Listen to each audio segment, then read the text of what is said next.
जय हिंद। नमस्कार दोस्तों, मैं धर्मराज कुमार अपने यूट्यूब चैनल जीएस से प्रारंभ जीएसवी धर्म में आपका स्वागत करता हूं। और बिहार स्पेशल का दोस्तों आज हम लोग वन शॉट वीडियो देखेंगे, मतलब एक वीडियो में दोस्तों पूरा बिहार स्पेशल को हम लोग खत्म करने का प्रयास करेंगे, क्योंकि हमारा एग्जाम बहुत नज़दीक है दोस्तों। तो इसमें जितने भी इंपॉर्टेंट फैक्ट्स है बिहार स्पेशल संबंधित, या आपका हिस्ट्री हो या आपका पॉलिटी हो दोस्तों, या बिहार की जनगणना के बारे में बात करें, वो सभी तथ्यों को दोस्तों इसमें हम लोग देखेंगे। ये दोस्तों हमारा मास्टर वीडियो होगा, इसमें अति महत्वपूर्ण प्रश्नों को दोस्तों मैंने शामिल किया है।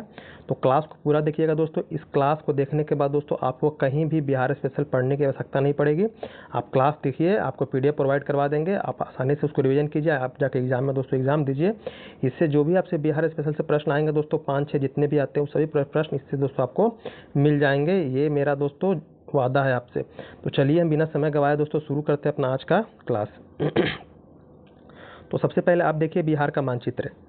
तो आपको पता होना चाहिए बिहार की चौहद्दी के बारे में। मतलब बिहार की चौहद्दी कहने का मतलब कि बिहार के उत्तर में क्या है, दक्षिण में क्या है, पूरब क्या है, पश्चिम में क्या है। तो बिहार के उत्तर में आपको क्या है, नेपाल। तो बिहार एकमात्र उत्तरी में, बिहार का जो उत्तरी भाग है दोस्तों क्या करता है, अंतर्राष्ट्रीय सीमा बनाता है किसके साथ, तो नेपाल के साथ। इससे दोस्तों कितने जिले टच करते हैं नेपाल पे, तो देखिएगा पश्चिमी चंपारण टच करता है, पूर्वी चंपारण टच करता है, सीतामढ़ी हो गया आपका, मधुबनी हो गया, सुपौल हो गया, अररिया हो गया, किशनगंज हो गया। 1 2 3 4 5 6 7 जिले हैं जो क्या करते हैं दोस्तों, नेपाल से अपना बाउंड्री साझा करते हैं। उधर आइएगा, हम फिर आते हैं पूरब में दोस्तों। तो पूरब में क्या होता है, 3 जिले हैं हमारे बिहार के जो पश्चिम बंगाल के साथ दोस्तों क्या करते हैं, अपनी सीमा साझा करते हैं। जैसे किशनगंज हो गया, कटिहार हो गया दोस्तों, और क्या हो गया, भागलपुर हो गया। ये याद ध्यान दीजिएगा। आगे हम लोग आते हैं आपका झारखंड। झारखंड क्या है, बिहार के दक्षिण में है। बिहार के दक्षिण में, जिसका निर्माण दोस्तों हमारे बिहार से ही अलग होकर के 15 नवंबर 2000 में हुआ था। उस सारी कहानी बताएंगे आगे। तो इसके बाद कौन कौन से जिले टच करते हैं, तो कैमूर आपका हो गया, रोहतास हो गया, औरंगाबाद, गया हो गया, नवादा हो गया, जम्मू हो गया, बांका हो गया। तो ये 8 जो जो देख रहे हैं दोस्तों, 1 2 3 4 5 6 7, ये जो आपका भागलपुर वाला एरिया है दोस्तों, ये भी क्या करता है, आपका टच करता है किसको, तो ये आपका झारखंड को दोस्तों। तो 8 जो जिले हैं हमारे बिहार के वो झारखंड को टच करते हैं। उसी तरह से हम आएंगे पश्चिम में। तो पश्चिम दोस्तों हमारा कौन सा राज्य है, तो उत्तर प्रदेश के साथ हम लोग सीमा साझा करते हैं।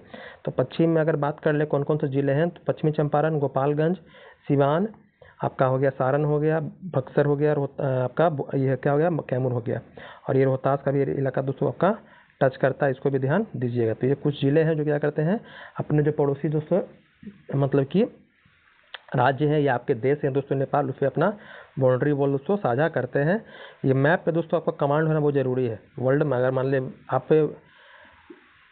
वर्ल्ड ज्योग्राफी पढ़ रहे हैं दोस्तों, तो आपका विश्व भूगोल की जानकारी होनी चाहिए, मतलब वर्ल्ड मैप के बारे में। अगर इंडियन ज्योग्राफी पढ़ रहे हैं दोस्तों, तो आपको जो हमारा भारत का दोस्तों मैप है उसको, आज जो बिहार की ज्योग्राफी पढ़ रहे हैं या बिहार के बारे में दोस्तों जानकारी ले रहे हैं, तो बिहार का जो मैप है दोस्तों आपके दिमाग में होना चाहिए। कि कहीं भी हम अगर मान लें दरभंगा का नाम ले, तुरंत आपके दिमाग में आना चाहिए कि दरभंगा, अच्छा वो उत्तरी बिहार के बारे में सर बात कर रहे हैं। पश्चिमी चंपारण के बारे में बात करें तो पश्चिमी चंपारण मतलब क्या, कि हमारे बिहार का सबसे क्या है, तो सबसे पश्चिमी जिला है दोस्तों। सबसे पश्चिमी से या सबसे उत्तरी जिला बोल, सबसे उत्तरी जिला बोले, पश्चिमी जिला मत बोलिएगा, सबसे उत्तरी जिला। तो यहाँ पर कभी कोई प्रश्न पूछता है कि बिहार का सबसे उत्तरी जिला, सबसे दक्षिणी जिला, सबसे पश्चिमी जिला, सबसे पूर्वी जिला। तो पूर्वी जिला से एक प्रश्न बन चुका था जो बोलेगा आपसे कि बिहार का सबसे पूर्वी जिला कौन है, तो ये किशनगंज देख रहे हैं दोस्तों, क्या है, बिहार का सबसे पूर्वी जिला। उसी तरह से आइएगा आप बिहार का सबसे उत्तरी जिला, तो उत्तरी जिला क्या जाएगा दोस्तों, पश्चिमी चंपारण। सबसे दक्षिण में आएगा दोस्तों, सबसे दक्षिणी जिला कौन है, गया हो जाएगा, कौन हो जाएगा, गया हो जाएगा। और सबसे पश्चिमी बोलेगा दोस्तों, पश्चिमी क्या हो जाएगा, आपका कैमूर हो जाएगा। तो इस तरह से इसकी चौहद्दी जो है दोस्तों सबसे पूरा पश्चिम का, उसको भी याद रखना है आपको। बाकी इसको मैप में दिमाग में बैठा लीजिएगा। अब आते हैं हम लोग आगे थोड़ा सा सामान्य परिचय जानते हैं बिहार के बारे में।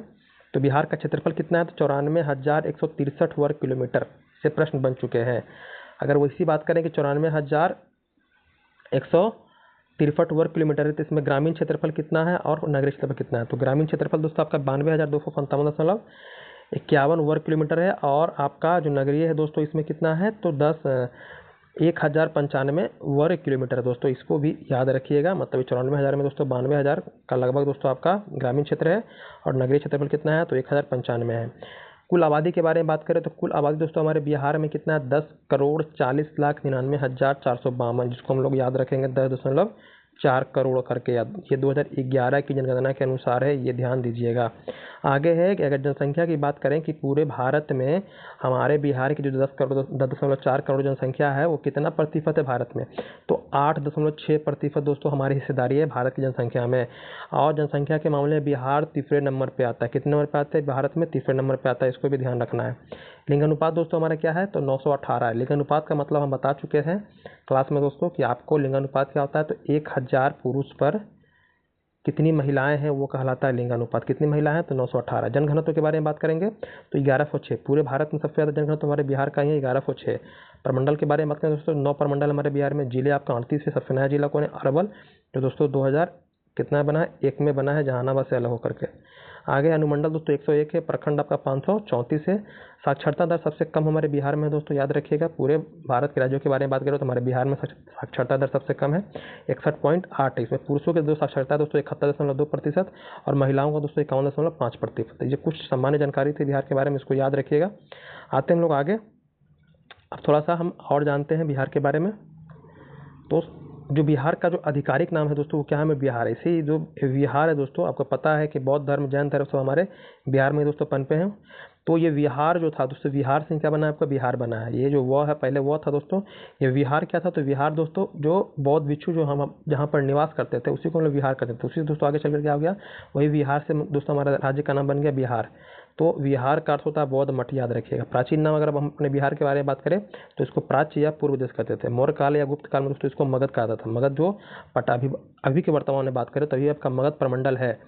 तो उस समय दोस्तों मगध को हम लोग जो पटना और गया का क्षेत्र देख रहे हैं इसको मिलाते थे दोस्तों, मगध कहलाता था, पटना और गया को। ये ध्यान रखिएगा। बहुत बड़े बड़े जो साम्राज्य मतलब पनपे हैं दोस्तों वो मगध पे ही शासन गद्दी पर मतलब गद्दी पर बैठे हैं दोस्तों, एक से बढ़कर एक प्रतापी राजा। गठन दोस्तों इसका हुआ है 22 मार्च 1912 को हमारे बिहार का, जो इसमें उड़ीसा भी उस समय सम्मिलित था। जब 1911 में दोस्तों क्या होता है? आपका दिल्ली दरबार लगता है। जब जॉर्ज पंचम आते हैं भारत तो दिल्ली दरबार लगता है दोस्तों। वहाँ पर क्या होता है? बिहार को दोस्तों बंगाल से अलग करके एक स्वतंत्र प्रांत के रूप में दोस्तों बनाया जाता है, जिसमें आपका उड़ीसा भी शामिल रहता है। इसको भी ध्यान दीजिएगा। तो 22 मार्च 1912 को दोस्तों क्या होता है? बिहार अलग बंगाल से अलग होकर के स्वतंत्र प्रांत बनता है। स्थापना दिवस दोस्तों हम लोग 22 मार्च को मनाते हैं। हर साल बिहार दिवस हम लोग 22 मार्च को मनाते हैं। राजधानी क्या है दोस्तों हमारे बिहार की? पटना। क्या है? पटना। वहीं बात करेंगे पटना के संस्थापक। पटना के इतिहास भी तो अपना एक बहुमूल्य है। तो ये पटना के संस्थापक के बारे में बात करें तो शेरशाह सूरी थे। इसका जो सूर्यवंश के थे दोस्तों, ये 1541 में तो क्या किए थे? स्थापित किए थे पटना का। याद रखिएगा पटना का प्राचीन नाम दोस्तों पाटलिपुत्र या कुसुमपुर था। ये पाटलिपुत्र की जो स्थापना किए थे उदयन किया था। उदयन कौन था? तो हर्यक वंश का दोस्तों राजा था। हर्यक वंश का राजा मतलब कि अजातशत्रु का बेटा था दोस्तों। ये पाटलिपुत्र का दोस्तों स्थापना किया था। बिहार राज्य बनने की घोषणा दोस्तों 22 दिसंबर 1911 को होती है, याद रखिएगा। दिल्ली दरबार जब लगता है जो जाकर के आपका 1912 में दोस्तों अलग होकर के स्वतंत्र राज्य के रूप में बन जाता है। तो बंगाल से बिहार उड़ीसा अलग किया जाता है 22 मार्च 1912 को, और बिहार एक स्वतंत्र प्रदेश के रूप में गठन होता है दोस्तों 22 मार्च 1912 को। बिहार का एक भारतीय राज्य के रूप में गठन होता है 1 अप्रैल 1912 का दोस्तों। मतलब यहाँ पर क्या होता है? ये घोषणा हुआ, ये थोड़ा ऑफिशियल है, मतलब कि कहा गया कि अब क्या होगा 22 मार्च को दोस्तों बनाया गया, लेकिन जो राज्य के रूप में गठन होता है भारत का वो 1 अप्रैल 1912 को होता है। लेकिन यहाँ पर दोस्तों बन गया था, इसीलिए हम लोग 22 मार्च को मनाते हैं। बिहार को उड़ीसा से कब अलग किया गया? तो 1 अप्रैल 1936 को क्या होता है? बिहार उड़ीसा से भी क्या हो गया तो अलग हो गया था। और लास्ट में दोस्तों हमारा बिहार का अंतिम विभाजन कब हुआ है दोस्तों? तो 15 नवंबर 2000 को दोस्तों झारखंड का, जो हमारे बिहार का दक्षिणी भाग था, वो दोस्तों अलग होकर के अपना एक अलग राज्य बन गया है। और अंत में जाकर के बिहार दोस्तों अभी जो वर्तमान का बिहार देख रहे हैं हम लोग। आधुनिक बिहार का निर्माता दोस्तों डॉक्टर फजीदानंद सिन्हा को आता है, याद रखिएगा, जो संविधान सभा के अस्थायी अध्यक्ष थे। अब कुछ अपने राजकीय प्रतीक के बारे में जानते हैं। जैसे आपका राजकीय चिन्ह क्या है हमारे बिहार का? तब बोधि वृक्ष दोस्तों, जिसमें 2 स्वास्तिक के बीच स्थित होता है। राजकीय पशु के बारे में बोलेंगे तो बैल का जो वैज्ञानिक नाम है दोस्तों वो बॉट्स इंडिकस है, थोड़ा सा इसको भी ध्यान दीजिएगा। राजकीय पक्षी जो गौरैया है दोस्तों। राजकीय पुष्प गेंदा है हमारा बिहार का। राजकीय वृक्ष के बारे में बात करें पीपल। राजकीय मछली दोस्तों हमारा मांगुर, देसी मांगुर हो गया। राजकीय जलीय जीव के बारे में बात करें गंगा डॉल्फिन दोस्तों, जो आपका भारत का भी जलीय राष्ट्रीय है, जलीय जीव राजकीय हो गया। हमारे भारत का भी राष्ट्रीय जलीय जीव गंगा डॉल्फिन है दोस्तों। इसी का वैज्ञानिक नाम क्या है? तो प्लेंसिटा गैंगेटिक। भारत ने दोस्तों अपना राष्ट्रीय जलीय जीव कब घोषित किया था गंगा डॉल्फिन को दोस्तों? 2009 में। इसको भी ध्यान दीजिएगा। आगे है कि हमारा राज्य का राजकीय खेल क्या है दोस्तों? कबड्डी है। क्या है? कबड्डी। राजकीय प्रथम भाषा दोस्तों क्या? हिंदी है। और दूसरा दोस्तों क्या? उर्दू है। ये भी प्रश्न बन चुका है जो 1984 में दोस्तों बना था। राष्ट्रीय गीत के बारे में बात करें तो मेरे भारत ते कंठार तुझको फतफत वंदन बिहार। अगर बिहार के विद्यालय में दोस्तों, जो बिहार में विद्यालय हैं वहाँ पर दोस्तों सरकारी स्कूल में ये दोस्तों क्या होता है? प्रार्थना के समय गाया जाता है। गीतकार थे दोस्तों सत्यनारायण, संगीतकार थे हरि प्रसाद चौरसिया, ये याद रखिएगा। मार्च 2012 को दोस्तों आधिकारिक तौर पर इसको अपनाया गया था। ये हमारा राजकीय गीत। राजकीय प्रार्थना के बारे में बात करेंगे तो मेरे रफ्तार पे सूरज की किरण नाच करे, ये हमारे बिहार का राजकीय प्रार्थना बोल सकते हैं। इसके जो लेखक थे दोस्तों M.R. चिश्ती थे और आवाज़ दोस्तों उदित नारायण की थी दोस्तों। अब आते हैं आगे, थोड़ा सा जानते हैं। ये जो हमारा क्लास होगा दोस्तों इसमें हम लोग रैपिड फायर की तरह क्या करेंगे? सभी तथ्यों को देखेंगे। अब तो राजनीतिक परिदृश्य को देखते हैं अपना। जैसे विधानमंडल हमारे बिहार में द्विसदनीय है, मतलब कि यहाँ विधानसभा विधान परिषद दोनों है। विधानसभा के सीटों की संख्या बोलेगा तो 243 है। कितना है? 243। विधान परिषद के बारे में बोलेगा तो कितना है? 75। लोकसभा में दोस्तों बिहार की संख्या कितनी है? 40। राज्यसभा में दोस्तों 16 है। लोकसभा में अनुसूचित जाति की संख्या कितनी? दोस्तों 6। जो लोकसभा में 40 देख रहे हैं, इसमें 6 कितने हैं कि आपके हैं? अनुसूचित जाति है, मतलब SC का, ये भी ध्यान दीजिएगा। विधानसभा में अनुसूचित जाति के बारे में बात करेंगे दोस्तों तो 38 है, मतलब 240 में कितने हैं? 38 आपके SC के लिए है और 2 क्या है? ST के लिए, मतलब 40 जो है दोस्तों ST SC के लिए आरक्षित है। ये ध्यान दीजिएगा, ये प्रश्न में आपसे बना है। प्रशासनिक परिदृश्य के बारे में देखते हैं हम लोग। तो उच्च न्यायालय बिहार का दोस्तों पटना उच्च न्यायालय के बारे में सुने होंगे। तो उच्च न्यायालय कहाँ? पटना में। इसकी स्थापना 3 फरवरी 1916 को हुआ था। जिला दोस्तों 38 से 38वीं जिला जो है आपका दोस्तों अरवल है। और दोस्तों आपका जो 39वां जिला बनने के लिए प्रस्तावित है, जो बाढ़ दोस्तों, जो बख्तियारपुर का नाम सुने हैं, बाढ़ बख्तियारपुर, तो ये प्रस्तावित लेकिन बना भी नहीं है। राज्य में दोस्तों आपका 9 प्रमंडल है, ये ध्यान दीजिएगा। कोसी, दरभंगा, सारण, भागलपुर, पटना, तिरहुत, मुंगेर, मगध और पूर्णिया दोस्तों क्या है? ये 38 राज्य दोस्तों ये 9 प्रमंडलों में क्या है? बटा हुआ है। अनुमंडल दोस्तों यहाँ पर 101 है। कितने अनुमंडल है दोस्तों? आपका 101 है। प्रखंड की बात करेगा तो 534। पंचायतों की बात करेगा तो 8053 है दोस्तों। पुलिस थानों की संख्या 1212 है। ये इतना आपको याद नहीं रखना, लेकिन ये प्रमंडल प्रखंड हो गया, ये बस है तो दिया तो उसको पढ़ा दे रहे हैं ताकि आपको दिक्कत ना हो। वहीं बात करते हैं पुलिस जिला का दोस्तों कितना? 43 है, जिसमें सिविल आपका 40 और रेलवे आपका 4 है। महिला थाना के बारे में बात करेंगे तो महिला थाना कितना? 40 है। ये याद रखिएगा, जो दिया है आपका पुलिस जिला दोस्तों, ये हाल फिलहाल में एक नया आपका रेलवे जिला बना है, यहाँ पर ऐड नहीं किया, तो इसको 44 कर लीजिएगा। नगर निगम दोस्तों आपका 19 है। कितना है नगर निगम आपके बिहार में? 19 है। पहला नगर निगम पटना है, सबसे नवीनतम जो 19वां तो सहरसा, इसको भी याद रखिएगा।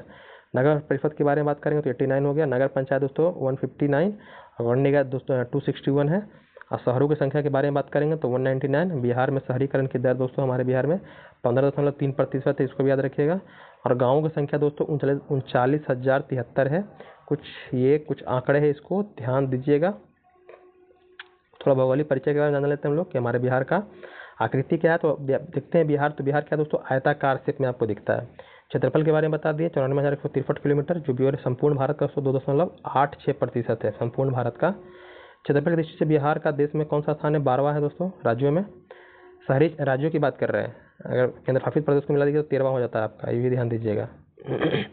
शहरी क्षेत्रफल के बारे में बात करें तो यहाँ पर दोस्तों कितना है?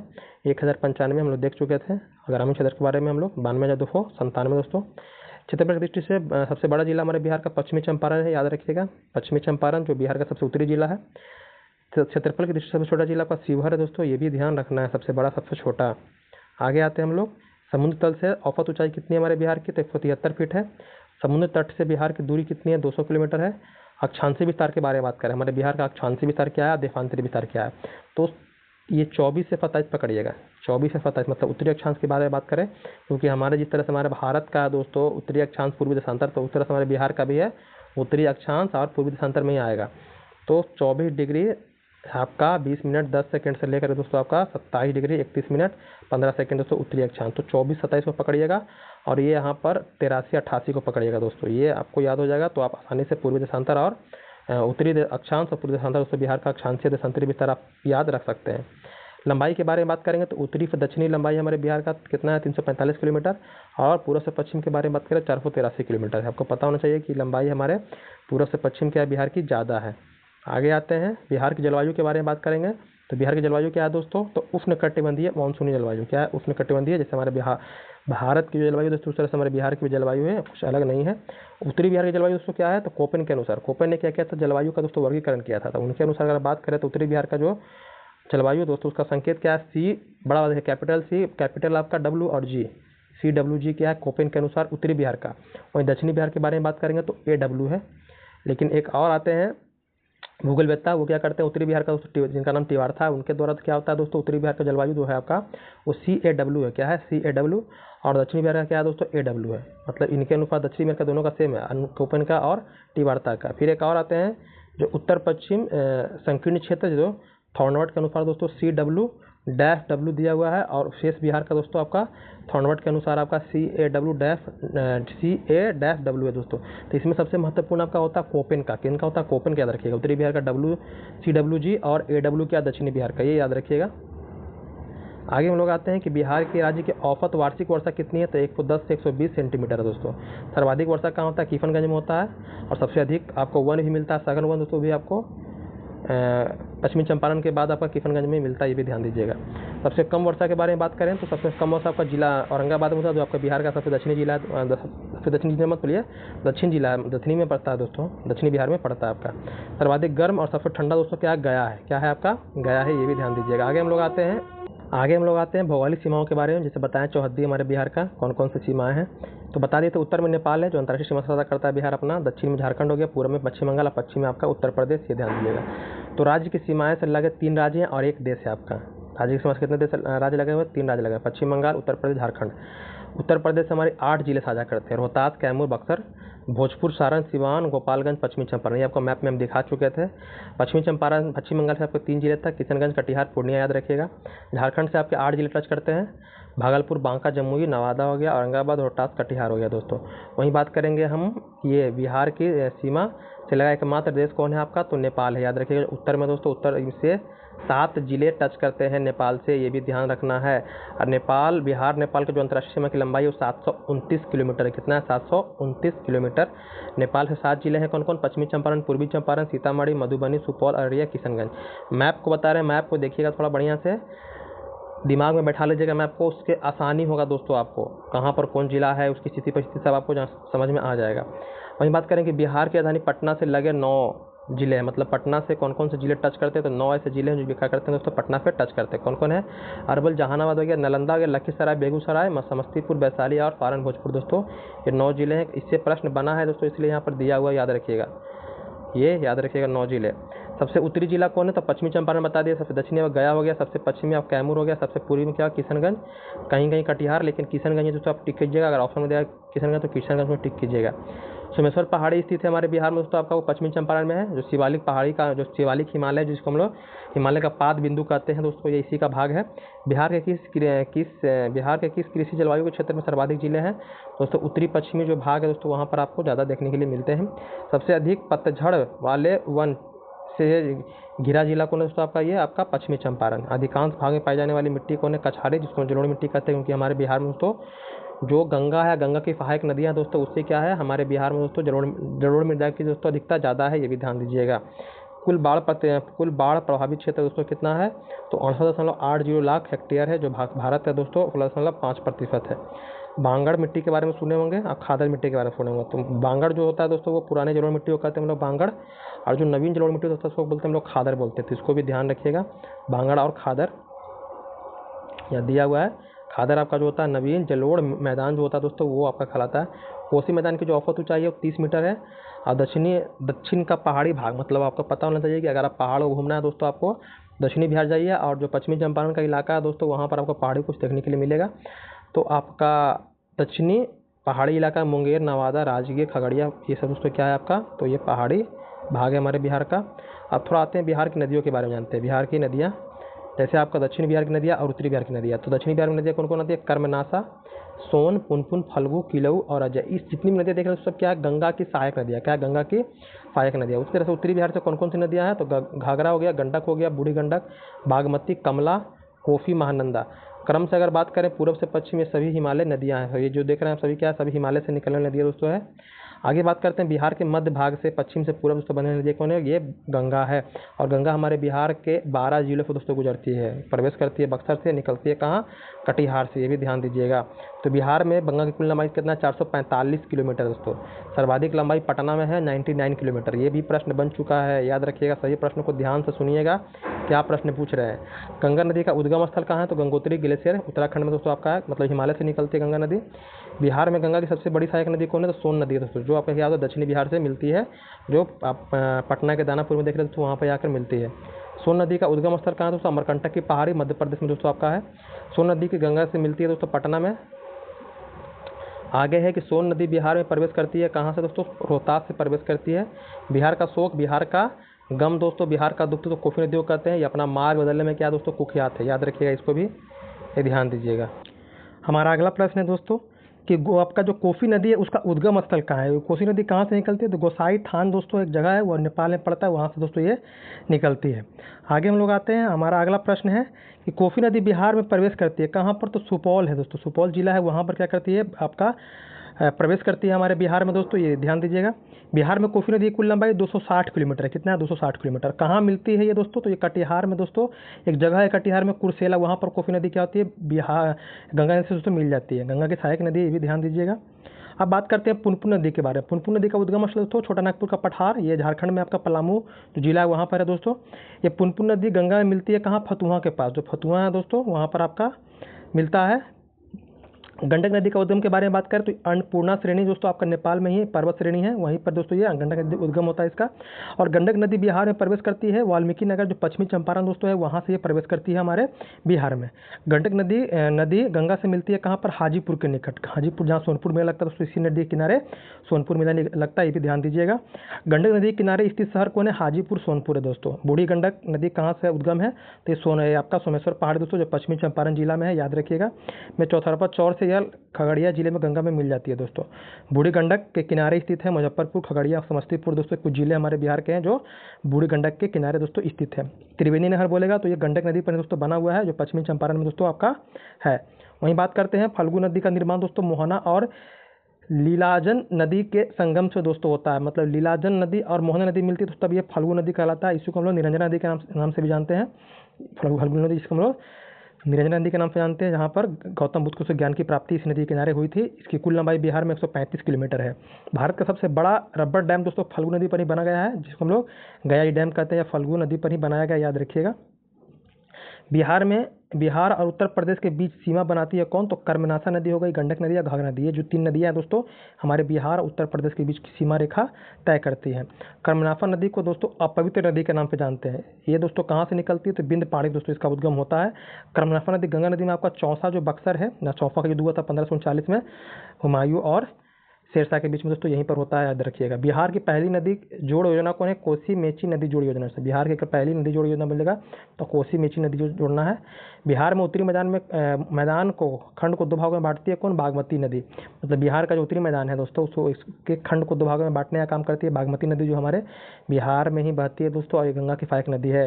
पूरे बिहार को 2 भागों में कौन बांटती है, गंगा नदी, बता दिए थे 12 जिलों है दोस्तों, वहाँ से गुजरती है, कहाँ पर प्रवेश करती है, बक्सर से प्रवेश करती है और कटिहार से दोस्तों निकल जाती है। तो इस तरह से हम देखें, आगे आते हैं हम लोग, ये हम लोग तो देख चुके हैं, थोड़ा आगे आते हैं हम लोग। आगे हमारा एक मिनट ये हम लोग देख चुके हैं। अब आते हैं बिहार में परिवहन के बारे में थोड़ा सा देख लेते हैं, थोड़ा बहुत जानकारी ले लेते हैं। जैसे अगर हम बात करें तो बिहार में जो सड़कों की कुल लंबाई की बात करें पूरे देश में कौन से स्थान पर बिहार आता है तो 8वें नंबर पर आता है। वहीं पक्की सड़क के बारे में बात करेंगे तो 10वां नंबर पर दोस्तों आता है हमारे पूरे बिहार में। पथ घनत्व के बारे में, मतलब कि जो जैसे सर जन घनत्व होता है उस तरह से क्या होता है दोस्तों, सड़कों का भी घनत्व होता है। अगर सड़कों की जाल के बारे में बात करें तो 3रा नंबर पर आता है दोस्तों, और प्रथम स्थान पर केरल आता है। राष्ट्रीय राजमार्ग जिसको हम लोग NH बोलते हैं दोस्तों, अगर कुल लंबाई के बारे में बात करें 2024 तक की तो 6130 किलोमीटर हमारे बिहार में है। वही राजकीय राजमार्ग के बारे में बात करें तो 3637 किलोमीटर दोस्तों। वहीं प्रमुख जिलों की कुल लंबाई, मतलब प्रमुख जिला सड़कों की कुल लंबाई के बारे में बात करें तो 16296 किलोमीटर, जो जिलों में सड़कें दोस्तों उसके बारे में बात कर रहे हैं। बिहार में NH राजमार्ग कुल घनत्व कितना है, तो दोस्तों ये आपका 63.1 किलोमीटर प्रति 1000 वर्ग किलोमीटर में दोस्तों आपका क्या होता है, ये राजमार्गों का दोस्तों राजघनत्व हमारे बिहार में देखने को मिलता है। बिहार में राष्ट्रीय राजमार्ग की कुल संख्या कितनी, मतलब NH कितने हमारे बिहार में दोस्तों, 58 NH आपको देखने के लिए मिलेगा। इस 58 में सबसे जो 58 NH है उसमें सबसे लंबा NH कौन है दोस्तों, आपका नेशनल हाईवे, तो वो नेशनल हाईवे आपका 31 है दोस्तों, जो 404 किलोमीटर है। सबसे छोटा बोलेगा तो NH 727 ए या कौ बोलिए दोस्तों, जो 4.5 किलोमीटर, इसको भी याद रखिएगा, सबसे लंबा सबसे छोटा, जिस तरह से भारत में याद रखते हैं उस तरह से अपने बिहार में याद रखिए। लेकिन वहीं बात करें आपका यहाँ राष्ट्रीय राजमार्ग की लंबाई वाला जिला के बारे में, सबसे ज़्यादा लंबा जिला कौन है नेशनल हाईवे के बारे में, तो पटना है दोस्तों आपका। सबसे छोटा बोलेगा तो आपका शिवहर है, ये ध्यान देने वाली बात है। वहीं राजकीय राजमार्ग के बारे में बात करें तो राजकीय राजमार्ग में सबसे लंबाई सर्वाधिक लंबाई वाला जिला कौन है दोस्तों आपका? ये राजकीय राजमार्ग के बारे में बात कर रहे हैं, लंबाई जिला की बात नहीं कर रहे हैं, वो पथ के बारे में बात हो रही है, तो गया है दोस्तों। और बिहार से गुजरने वाली एनएच कौन है दोस्तों? NH2, जिसका नया नाम दोस्तों NH90 कर दिया गया है। NH2 दोस्तों आपका है, इसी को ग्रैंड ट्रंक रोड बोलते हैं दोस्तों, याद रखिएगा। GT रोड जो शेषा सूरी ने बनाया था, ये सासाराम औरंगाबाद मोहनिया दोस्तों गुजरता है। राज्यों में रेल मार्ग की कुल लंबाई के बारे में बात करें बिहार में दोस्तों, आपका देश का लगभग 3.4% है, जो आपका 4,509 किलोमीटर दोस्तों हमारे बिहार में राज्यों में रेल मार्ग है। रेल रूट की दृष्टि से बिहार का देश में कौन सा स्थान है? 8वां है दोस्तों। रेल मंडलों की संख्या हमारे बिहार में 4 है, दानापुर, सोनपुर, समस्तीपुर और कटिहार दोस्तों। वहीं पर अगर जोन की बात कर लें कि बिहार में मध्य रेलवे का मुख्यालय दोस्तों हाजीपुर में, जिसका स्थापना 1 अक्टूबर 2002 में हुआ था। पटना मेट्रो भी दोस्तों हमारे बिहार में बन रहा है, जो 17 फरवरी 2019 में दोस्तों क्या हुआ था, ये शिलान्यास हुआ था, जो अभी दोस्तों कार्यरत है। पटना मेट्रो का निर्माण दोस्तों दिल्ली मेट्रो रेल निगम द्वारा किया जा रहा है। राज्य में मेट्रो रेल परियोजना की कुल लंबाई 31.72 किलोमीटर, मतलब 31.72 किलोमीटर है दोस्तों। वहीं बात कर ले हम लोग बिहार राज्य पथ निर्माण की स्थापना के बारे में बात करें तो कब हुआ था? 1959 में हुआ था। बिहार का पहला अंतर्राष्ट्रीय बस टर्मिनल दोस्तों जिसकी स्थापना 2020 में हुआ था, पटना के बैरिया बस स्टेशन का नाम सुने होंगे, वहीं पर दोस्तों इसका स्थापना हुआ था। पटना हवाई अड्डे का नाम दोस्तों पता सुने होंगे, पटना एयरपोर्ट उसको नाम है दोस्तों जयप्रकाश नारायण अंतर्राष्ट्रीय हवाई अड्डा। इसकी स्थापना 1973 में दोस्तों हुई थी। इसको अंतर्राष्ट्रीय हवाई अड्डा का नाम दर्जा दोस्तों दिया गया था 2008 में, मतलब लेकिन कहा जाता है कि ये मतलब कि जिस अनुकूल अंतर्राष्ट्रीय हवाई अड्डा का जो क्राइटेरिया होना चाहिए तो उस पर ये मतलब कि फॉलो नहीं करता है, ये ध्यान दीजिएगा, लेकिन इनको अंतर्राष्ट्रीय हवाई अड्डा का दर्जा मिला हुआ है। पीएम मोदी ने पटना में नए एयरपोर्ट टर्मिनल का उद्घाटन एवं बिहटा एयरपोर्ट की आधारशिला रखी थी, ये इसी साल दोस्तों 2025 में पीएम मोदी रखे थे। अब आते हैं बिहार में कृषि एवं पशुपालन के बारे में थोड़ा सा देख लेते हैं। तो बिहार में सकल बुआई के बारे में बात करेंगे। सकल बुआई जो आपका है 2022-23 का जो आंकड़ा है, ये 72.68 लाख हेक्टेयर है दोस्तों। वहीं शुद्ध बुआई के बारे में बात करें तो 51.13 लाख हेक्टेयर है। फसल सघनता की बात करें दोस्तों, फसल सघनता हमारे बिहार में 142% है। सर्वाधिक सघनता फसल सघनता कहाँ पर कौन जिला है दोस्तों? सुपौल और जहानाबाद। सुपौल और जहानाबाद में सबसे ज़्यादा आपको देखने के लिए मिलता है। वहीं पर सर्वाधिक शुद्ध बुआई के बारे में बात करें तो कौन सा जिला ना है अव्वल में दोस्तों? तो आपका भोजपुर और बक्सर है। बिहार राज्य का सूखा से प्रभावित क्षेत्र दोस्तों लगभग 20%, वो दोस्तों आपको देखने के लिए मिलता है दक्षिणी बिहार में ही। आगे है कि बिहार में उपलब्ध भूमि में खेती की जाती है, जितना हमारे बिहार में तो 60% भाग पर दोस्तों क्या होता है? कृषि कार्य किया जाता है। कुल खाद्यान्न उत्पादन के बारे में बात करेंगे, जो हमारे पास आंकड़े हैं वो 2023-24 के हैं, तो ये दोस्तों 231.15 लाख टन दोस्तों है। वहीं कुल अनाज के बारे में बात करेंगे तो 227.16 लाख टन है दोस्तों। अनाजों का उत्पादकता के बारे में बात करेंगे तो 3,573 किलोमीटर प्रति हेक्टेयर है। और तिलहनों का उत्पादन दोस्तों 1.5 लाख टन है। मतलब इसको क्या कीजिएगा, थोड़ा एक नज़र देख लीजिएगा खाद्यान्न उत्पादन कितना है, बस आंकड़ा याद रखिएगा। कहीं मान लीजिए कि ऑप्शन में दे देगा तो आंकड़ा से दोस्तों आप उसको मतलब कि अपना ऑप्शन चुन सकते हैं।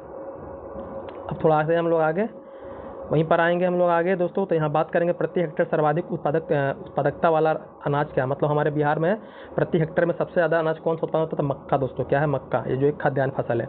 बिहार में प्रमुख खरीफ फसल दोस्तों जो क्या होता है आपका, जो बरसात के मौसम में आप देखते हैं, जो आपका जून जुलाई में बोया होता है और आपका अक्टूबर नवंबर से क्या होता है? कटाई होती है। इससे धान हो गया, मक्का हो गया, ज्वार, बाजरा, अरहर दोस्तों क्या होगा? खरीफ फसल है। वहीं रबी फसल के बारे में बात करेंगे तो दोस्तों आपको ठंड के समय जो बोया जाता है और आपका मार्च अप्रैल में काटा जाता है, जैसे गेहूँ, जौ, चना, मटर, सरसों, ये सब क्या है आपका? रबी फसल है। वहीं बात करते हैं बिहार के प्रमुख नगदी फसल मतलब जिसको क्या आता है दोस्तों? जिसका उत्पादन दोस्तों हम लोग बेचने के उद्देश्य से करते हैं, मतलब जिसको हम लोग उपजा किस ले रहे हैं? बेचने के उद्देश्य से। तो गन्ना, आलू, तंबाकू, जूट, मिर्च, तिलहन दोस्तों देखने के लिए मिलेगा हमारे बिहार में, याद रखिएगा। लीची के उत्पादन में बिहार क्या है दोस्तों? पूरे भारत में अव्वल है, मतलब कि पहला स्थान है दोस्तों। हमारे बिहार में सबसे ज़्यादा लीची कहाँ होता है आपका? शाही लीची का नाम सुनने में कहाँ? मुजफ्फरपुर दोस्तों। जो पूरे देश में दोस्तों 71% हिस्सा हमारे बिहार में ही लीची होता है। वहीं मखाना उत्पादन में बिहार क्या अव्वल है दोस्तों, याद रखिएगा। मखाना बोर्ड की भी स्थापना दोस्तों हो रही है, जो आपका बजट पेश हुआ था आपका भारत सरकार का भी बिहार सरकार दोनों में दोस्तों इसमें बात हुआ था मखाना बोर्ड का। तो पहला दोस्तों है पूरे भारत में, इसका 85% मक्का दोस्तों उत्पादन कहाँ होता है? अपने बिहार में ही होता है। वहीं बात करते हैं हम लोग कि अब तक बिहार को 5 बार कृषि कर्मण पुरस्कार दोस्तों मिल चुका है। पहला जो मिला था 2011-12 में चावल के लिए, दूसरा मिला था 2012-13 में गेहूं के लिए, 15-16 मिला था दोस्तों मक्का के लिए, 16-17 मक्का के लिए मिला था और 17-18 में दोस्तों पाँचवा जो मिला था आपका गेहूं के लिए दोस्तों। मतलब कि हर एक जो हमारे भारत में 28 राज्य हैं, उन सभी राज्यों में दोस्तों फसलों का उत्पादन जो गुणवत्ता है कितना बेहतर तो उसके लिए क्या दिया था, कृषि कर्मण पुरस्कार दोस्तों दिया जाता है। वहीं बात करते हैं हमारे बिहार में दोस्तों अब तक क्या हुआ है, कृषि रोड मैप दोस्तों 4 कृषि रोड मैप बने हैं। जो हाल फिलहाल में जो बना है दोस्तों अभी कार्यरत है दोस्तों, वो आपका चौथा कृषि रोड मैप है दोस्तों, जो आपका वर्ष 2023 से 28 तक है, जिसका शुभारंभ वर्ष 2023 में हुआ था। ये चारों याद रखिएगा, पहला जो बना था 2008-12 में, फिर 12-17 दोस्तों, फिर आपका 17 से 22 दोस्तों, अभी जो बना है 23 से 28 आपका शुरू हुआ था 8 से लेकर के अभी दोस्तों चल रहा है चौथा, ये ध्यान दीजिएगा। तो ये जो चौथा बना है दोस्तों, इसको राष्ट्रपति द्रौपदी मुर्मू ने इसमें बिहार के 12 विभागों को जोड़ा गया है, इसको भी ध्यान दीजिएगा। अब सकल राज्य मूल्यवर्धन में फसलों का योगदान दोस्तों कितना होता है हमारे बिहार में, तो 9.9% होता है। वहीं पशुओं धन का योगदान दोस्तों 6.3% होता है। कुल दूध उत्पादन के बारे में बात करें तो हम 2023 हमारे पास जो आंकड़े दोस्तों 2023-24 के याद रखिएगा, 128 याद रखिएगा लाख टन। अंडा उत्पादन में दोस्तों 344, मांस उत्पादन में 4.04 लाख टन हमारे बिहार में होता है, और कुल मछली उत्पादन 8.73 लाख टन दोस्तों होता है। अब कुछ बहुउद्देशीय परियोजना के बारे में जानते हैं कि कौन से हमारे बिहार की बहुउद्देशीय परियोजना है, पहली कौन है वो याद रखना है आपको। तो कुल सकल सिंचित क्षेत्र दोस्तों हमारे बिहार में 56.98 लाख हेक्टेयर है। वहीं बिहार में सिंचाई के कौन कौन से साधन हैं, तो नलकूप से दोस्तों 64% आपका सिंचाई होता है, नहर से 30%, तालाब से 2% दोस्तों, और अन्य जो होता है वो 3% का भाग होता है। सबसे ज़्यादा हमारे बिहार में नलकूप से दोस्तों होता है, ये ध्यान दीजिएगा। सर्वाधिक सिंचित जिला कौन है, रोहतास। कौन है दोस्तों, रोहतास में सर्वाधिक सिंचित जिला होता है, मतलब कहाँ माना जाता है। और न्यूनतम सिंचित जिला दोस्तों आपका शिवहर है। पहला अगर बोले सिंचाई परियोजना वो सोन परियोजना दोस्तों, जो आपका 1874 में निर्माण हुआ था, और प्रथम बहुउद्देशीय सोन परियोजना ही है, ये ध्यान देने वाली बात है। आगे कि बिहार की सबसे बड़ी सिंचाई परियोजना कौन है दोस्तों, गंडक परियोजना, जो आपका उत्तर प्रदेश और बिहार की संयुक्त परियोजना है दोस्तों, इसको भी ध्यान दीजिएगा कि बिहार एवं उत्तर प्रदेश का संयुक्त परियोजना का नाम क्या है, तो गंडक परियोजना दोस्तों, जो क्या गंडक नदी को नेपाल में शालिग्राम भी कहा जाता है, या इसी को नारायणी भी नदी भी कहते हैं। गंडक को दोस्तों क्या कहते हैं, नारायणी नदी भी कहते हैं। इससे प्रश्न बन चुके हैं, इसको भी ध्यान देना है आपको। अब आते हैं आगे हम लोग, जो आपका कोसी परियोजना बना दोस्तों, ये कब बना था, 1954 में बना है, मतलब भारत की आज़ादी के बाद सबसे पहला सोन परियोजना 1874 याद रखिएगा। अब बिहार में जो वन रिपोर्ट है ये 2021 का है, तो इसको हम नहीं बताएंगे, क्या कि नया रिपोर्ट हम कलेक्ट करके रखे हैं, तो उसको हम बताएंगे दोस्तों अलग से। करंट अफेयर का बताएंगे तो वहाँ पर ये जो दिया है दोस्तों 100 यही महत्वपूर्ण आपके लिए है। लेकिन दोस्तों अभी क्या है, लगभग हमारे बिहार में 8% से भी ज़्यादा तो क्या है आपका कुल 1% है। वनों के प्रकार में पर्णपाती वन है दोस्तों हमारे बिहार में सबसे ज़्यादा। बोलेगा वन क्षेत्र कहाँ है, तो पश्चिमी चंपारण में।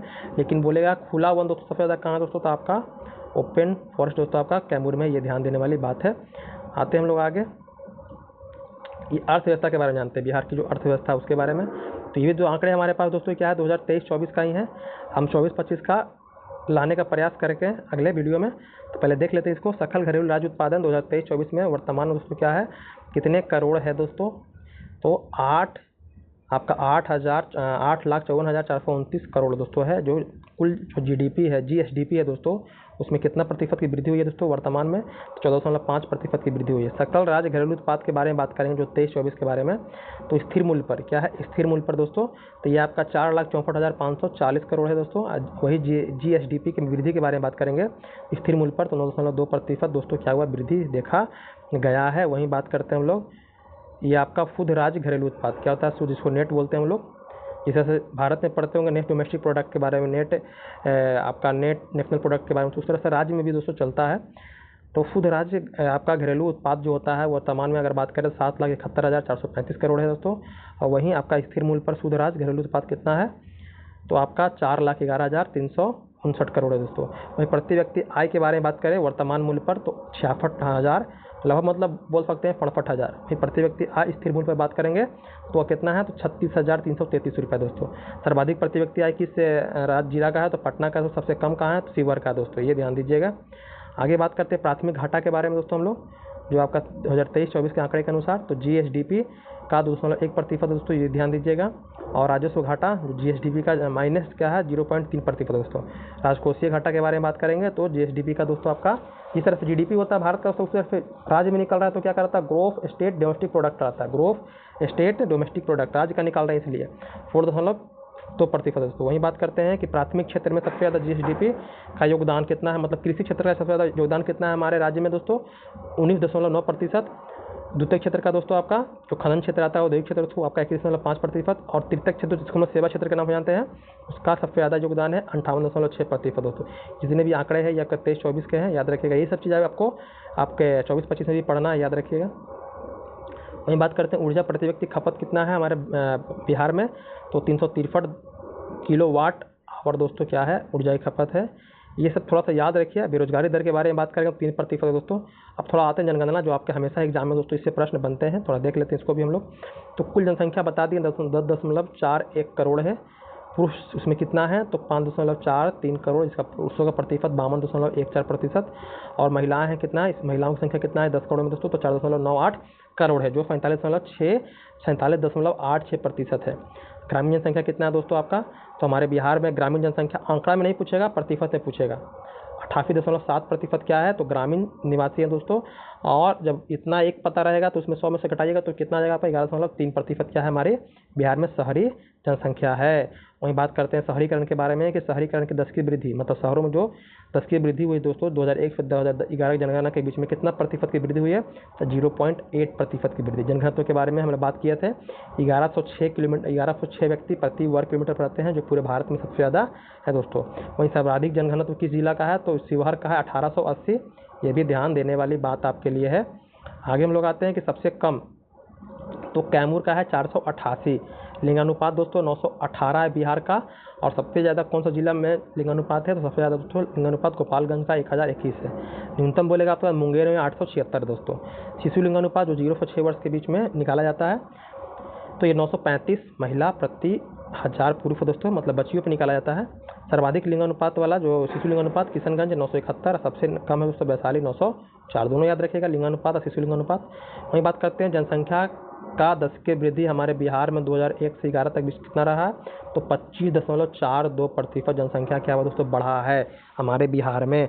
सर्वाधिक वृद्धि दर किस जिला में है, तो मधेपुरा में देखा गया दोस्तों 31.12%। सबसे कम बोलेगा दोस्तों तो गोपालगंज में 19.02%, मतलब कि सबसे ज़्यादा आपका मधेपुरा, सबसे कम आपका गोपालगंज।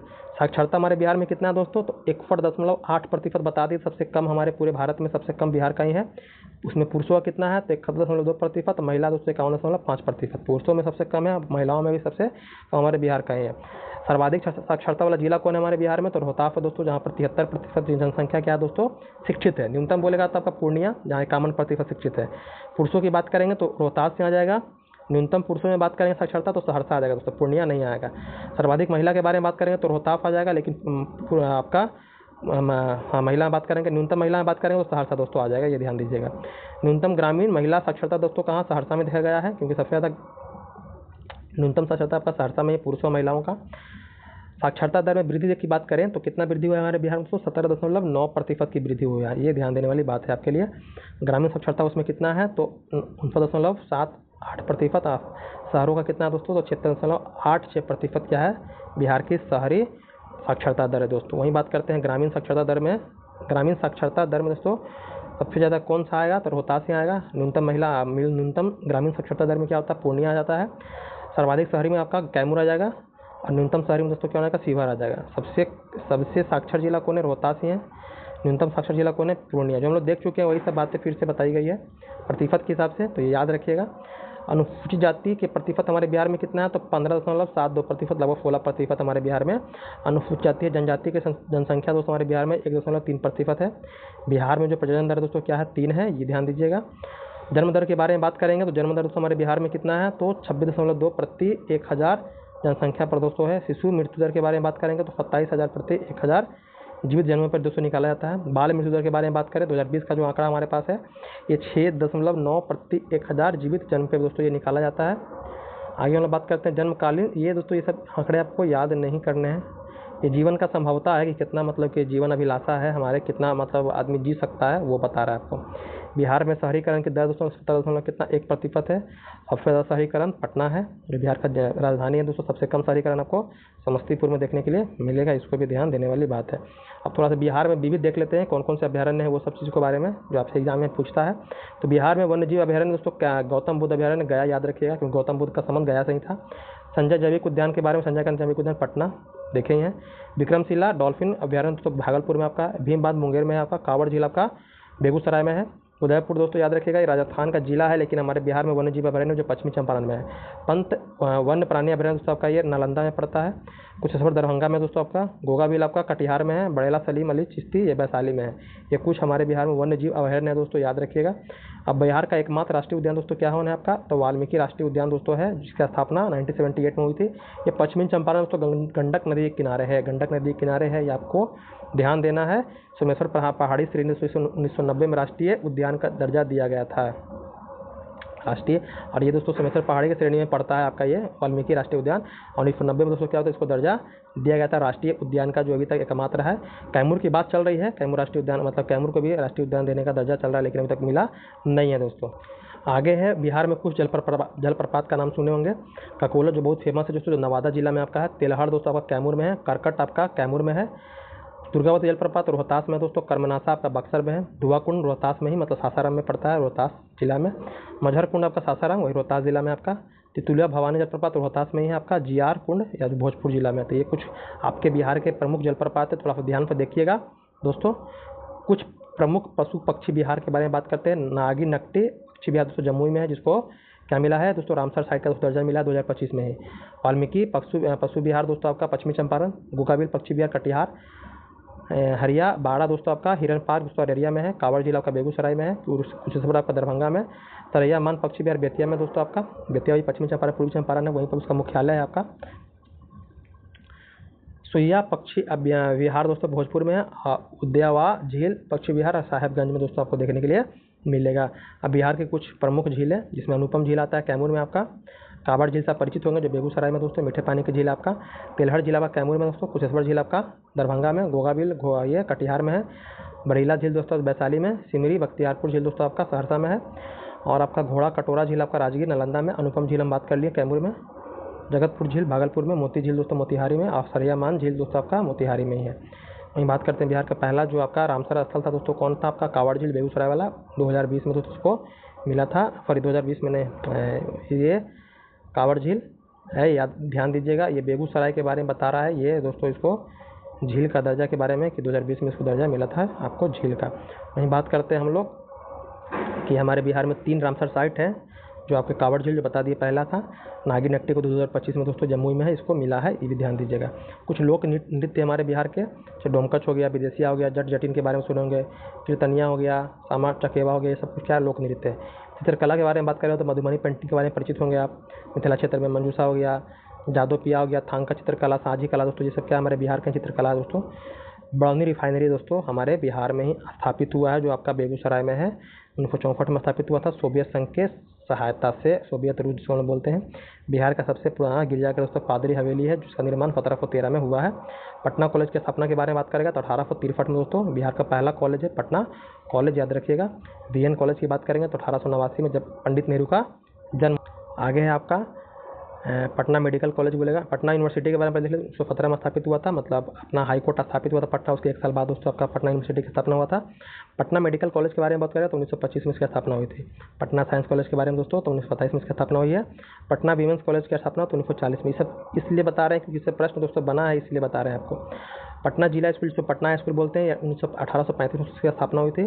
पटना गुलघर दोस्तों जो आपका 1786 में बना था, इसको जॉन सोर के सुझाव पर दोस्तों बनाया गया था, क्योंकि उस समय हमारे बिहार में अकाल जो हो हमेशा दोस्तों बार बार क्या समय अनुसार, मतलब समय दर समय क्या था, अकाल दोस्तों आ रहा था। तो अकाल से बचने के लिए ब्रिटिश सरकार ने क्या किया था, पटना गुलघर दोस्तों निर्माण किया, ताकि हम क्या करें, अनाज को दोस्तों स्टोर कर सके, ताकि अकाल में इसका हम इस्तेमाल कर सके। तो वास्तुकार दोस्तों पटना गुलघर का कौन था, तो कैप्टन जॉल गॉन्डेस्टीन है, कहीं कहीं लिखा रहता है ये गास्टिन, याद रखिएगा। महात्मा गांधी सेतु का निर्माण दोस्तों 1982 में हुआ था, इंदिरा गांधी के समय में हुआ था दोस्तों। ये 5.5 किलोमीटर बोल सकते हैं इसकी कुल लंबाई थी, लेकिन अभी वर्तमान उस पहले क्या था, ये किसी भी नदी पर बना हुआ सबसे लंबा पुल था महात्मा गांधी सेतु। लेकिन अभी वर्तमान दोस्तों कौन है, तो वर्तमान में असम में दोस्तों ब्रह्मपुत्र नदी पर दोस्तों, ब्रह्मपुत्र की सहायक नदी लोहित नदी उसको बनाया गया आपका भूपेन हजारिका, जो भारत का सबसे लंबा क्या है दोस्तों नदी पुल है, इसको भी ध्यान रखिएगा, पर गांधी सेतु को टिक नहीं कीजिएगा। आगे बात करते हैं सदाकत आश्रम दोस्तों, इसकी स्थापना आपका जो सभी आपका असहयोग आंदोलन चल रहा था उस समय दोस्तों स्थापित किए थे मौलाना मजरूल हक 1921 में।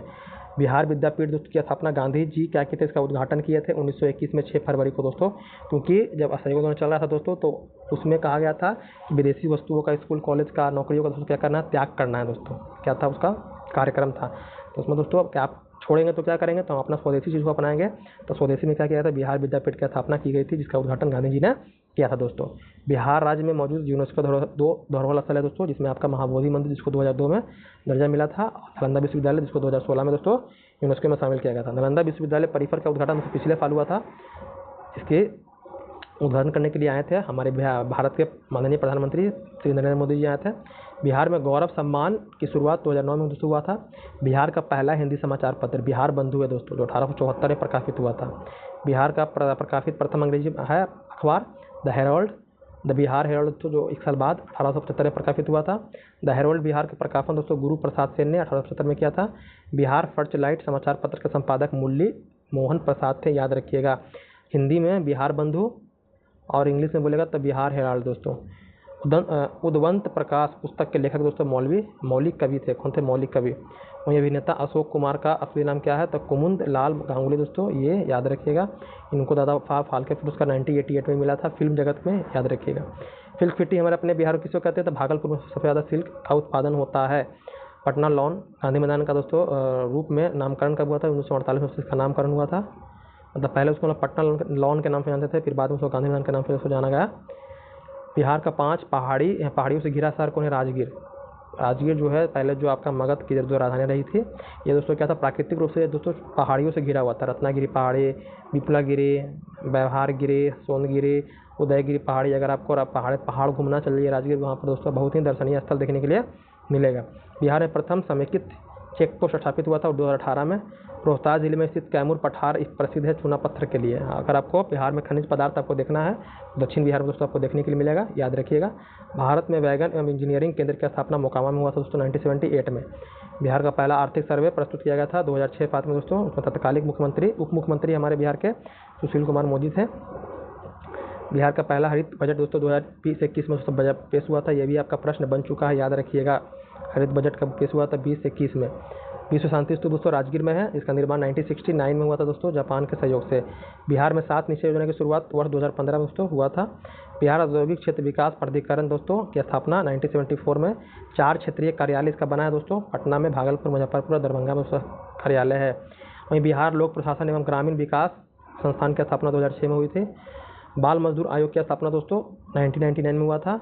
और बिहार राज्य पर्यटन विभाग विकास निगम की स्थापना 1980 में दोस्तों हुआ था। वहीं बिहार का अगर पर्यटन विकास का अगर टैगलाइन बोले तो क्या है दोस्तों? विजफुल बिहार, ये क्या इसका टैगलाइन है। नई पटना 2023 से 28 की स्वीकृति मिली थी 2023 में दोस्तों, सितंबर 2023 में। इसको भी ध्यान देने वाली बात है आपके लिए। वर्ष 2023 में बिहार आने वाले पर्यटकों की संख्या दोस्तों क्या है? 821। इसलिए सरकार क्या कर रही है दोस्तों? हमारे बिहार की सरकार जो भी मतलब कि टूरिस्ट प्लेस उस पर ज़्यादा फोकस कर रही है, ताकि क्या हो, ताकि मतलब कि जो बाहरी जो पर्यटक है दोस्तों वो आए हमारे बिहार में दोस्तों, जिससे क्या हो बिहार में कि आर्थिक स्थिति दोस्तों इससे उसमें सुधार हो सकती है। ये ध्यान देने वाली बात आपके लिए। बिहार में पहली बार चाय बागानों की स्थापना किशनगंज में दोस्तों हुआ था। जिला ठाकुरगंज 1990 में दोस्तों हुआ था, याद रखिएगा। सबसे ज़्यादा चाय हमारे बिहार में जो पूर्वी है, जो पश्चिम बंगाल फटा हुआ है आपका किशनगंज, ये सब उसी इलाका में दोस्तों होता है। बिहार राज्य जल विद्युत निगम दोस्तों इसकी स्थापना 1982 में हुई थी, याद रखिएगा। बिहार राज्य जल विद्युत निगम लिमिटेड की स्थापना 1982 में। पटना म्यूजियम देख रहे हैं, उसकी स्थापना 1970 में दोस्तों स्थापित हुआ था। पटना म्यूजियम की स्थापना जो नया बना है आपका वो 2015 में उसका निर्माण हुआ था। आगे हम लोग आते हैं कि राजगीर खेल विश्वविद्यालय अकादमी ये 2024 में स्थापित हुआ। बिहार में पहले चीनी मिल की स्थापना 2004 में दोस्तों मढ़ौरा फॉरन जिला है वहाँ पर दोस्तों स्थापित हुआ था। इसको भी ध्यान दें, जो भी बंद पड़ा हुआ है सरकार उस पर फोकस कर रही है उसको चालू करने के लिए। अब थोड़ा सा हम इतिहास में आते हैं, थोड़ा सा इतिहास की बात करते हैं हम लोग।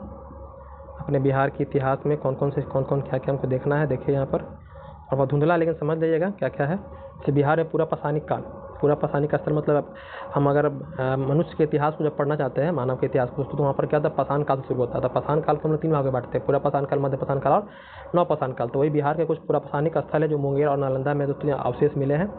बिहार में मध्य पाषाणिक स्थल दोस्तों हजारीबाग, रांची, सिंहभूम, संथाल। बिहार के नवपाषाणिक स्थल में चिराद आपका सारण हो गया, चेचर वैशाली इलाका, मनेरो आपका पटना वाला, और मनुआर दोस्तों सेनुआर दोस्तों आपका रोहतास में। एकमात्र नवपाषाणिक स्थल जहाँ प्रचुर मात्रा में हड्डी मिले दोस्तों वो चिराद है आपका फारन जिला में। इसको भी ध्यान दीजिएगा, प्रश्न इससे बनता है। लकड़ी के बने मौर्यकालीन राजप्रासाद के साक्ष्य मिले कुम्हार पार्क से। मतलब कि इसमें कहा गया है कि जो मौर्य साम्राज्य के संस्थापक चंद्रगुप्त मौर्य थे, उनका जो महल बना था दोस्तों लकड़ी का ही बना हुआ था, याद रखिएगा। इसका अवशेष कुम्हरार से मिला है। कुम्हरार स्थल संबंधित है प्राचीन पाटलिपुत्र से, पटना में ही है। मौर्य काल के भग्नावशेष प्राप्त हुए हैं कुम्हरार से दोस्तों। कुम्हरार अवशेषों की खुदाई कब शुरू हुई थी? 1913 में हुई थी। मौर्य कालीन यक्षिणी की प्रतिमा दोस्तों दीदारगंज, पटना, पाटलिपुत्र से मिला है। 16 महाजनपद बताए थे। 3 महाजनपद जो है क्या है दोस्तों, हमारे बिहार में इनका संबंध है।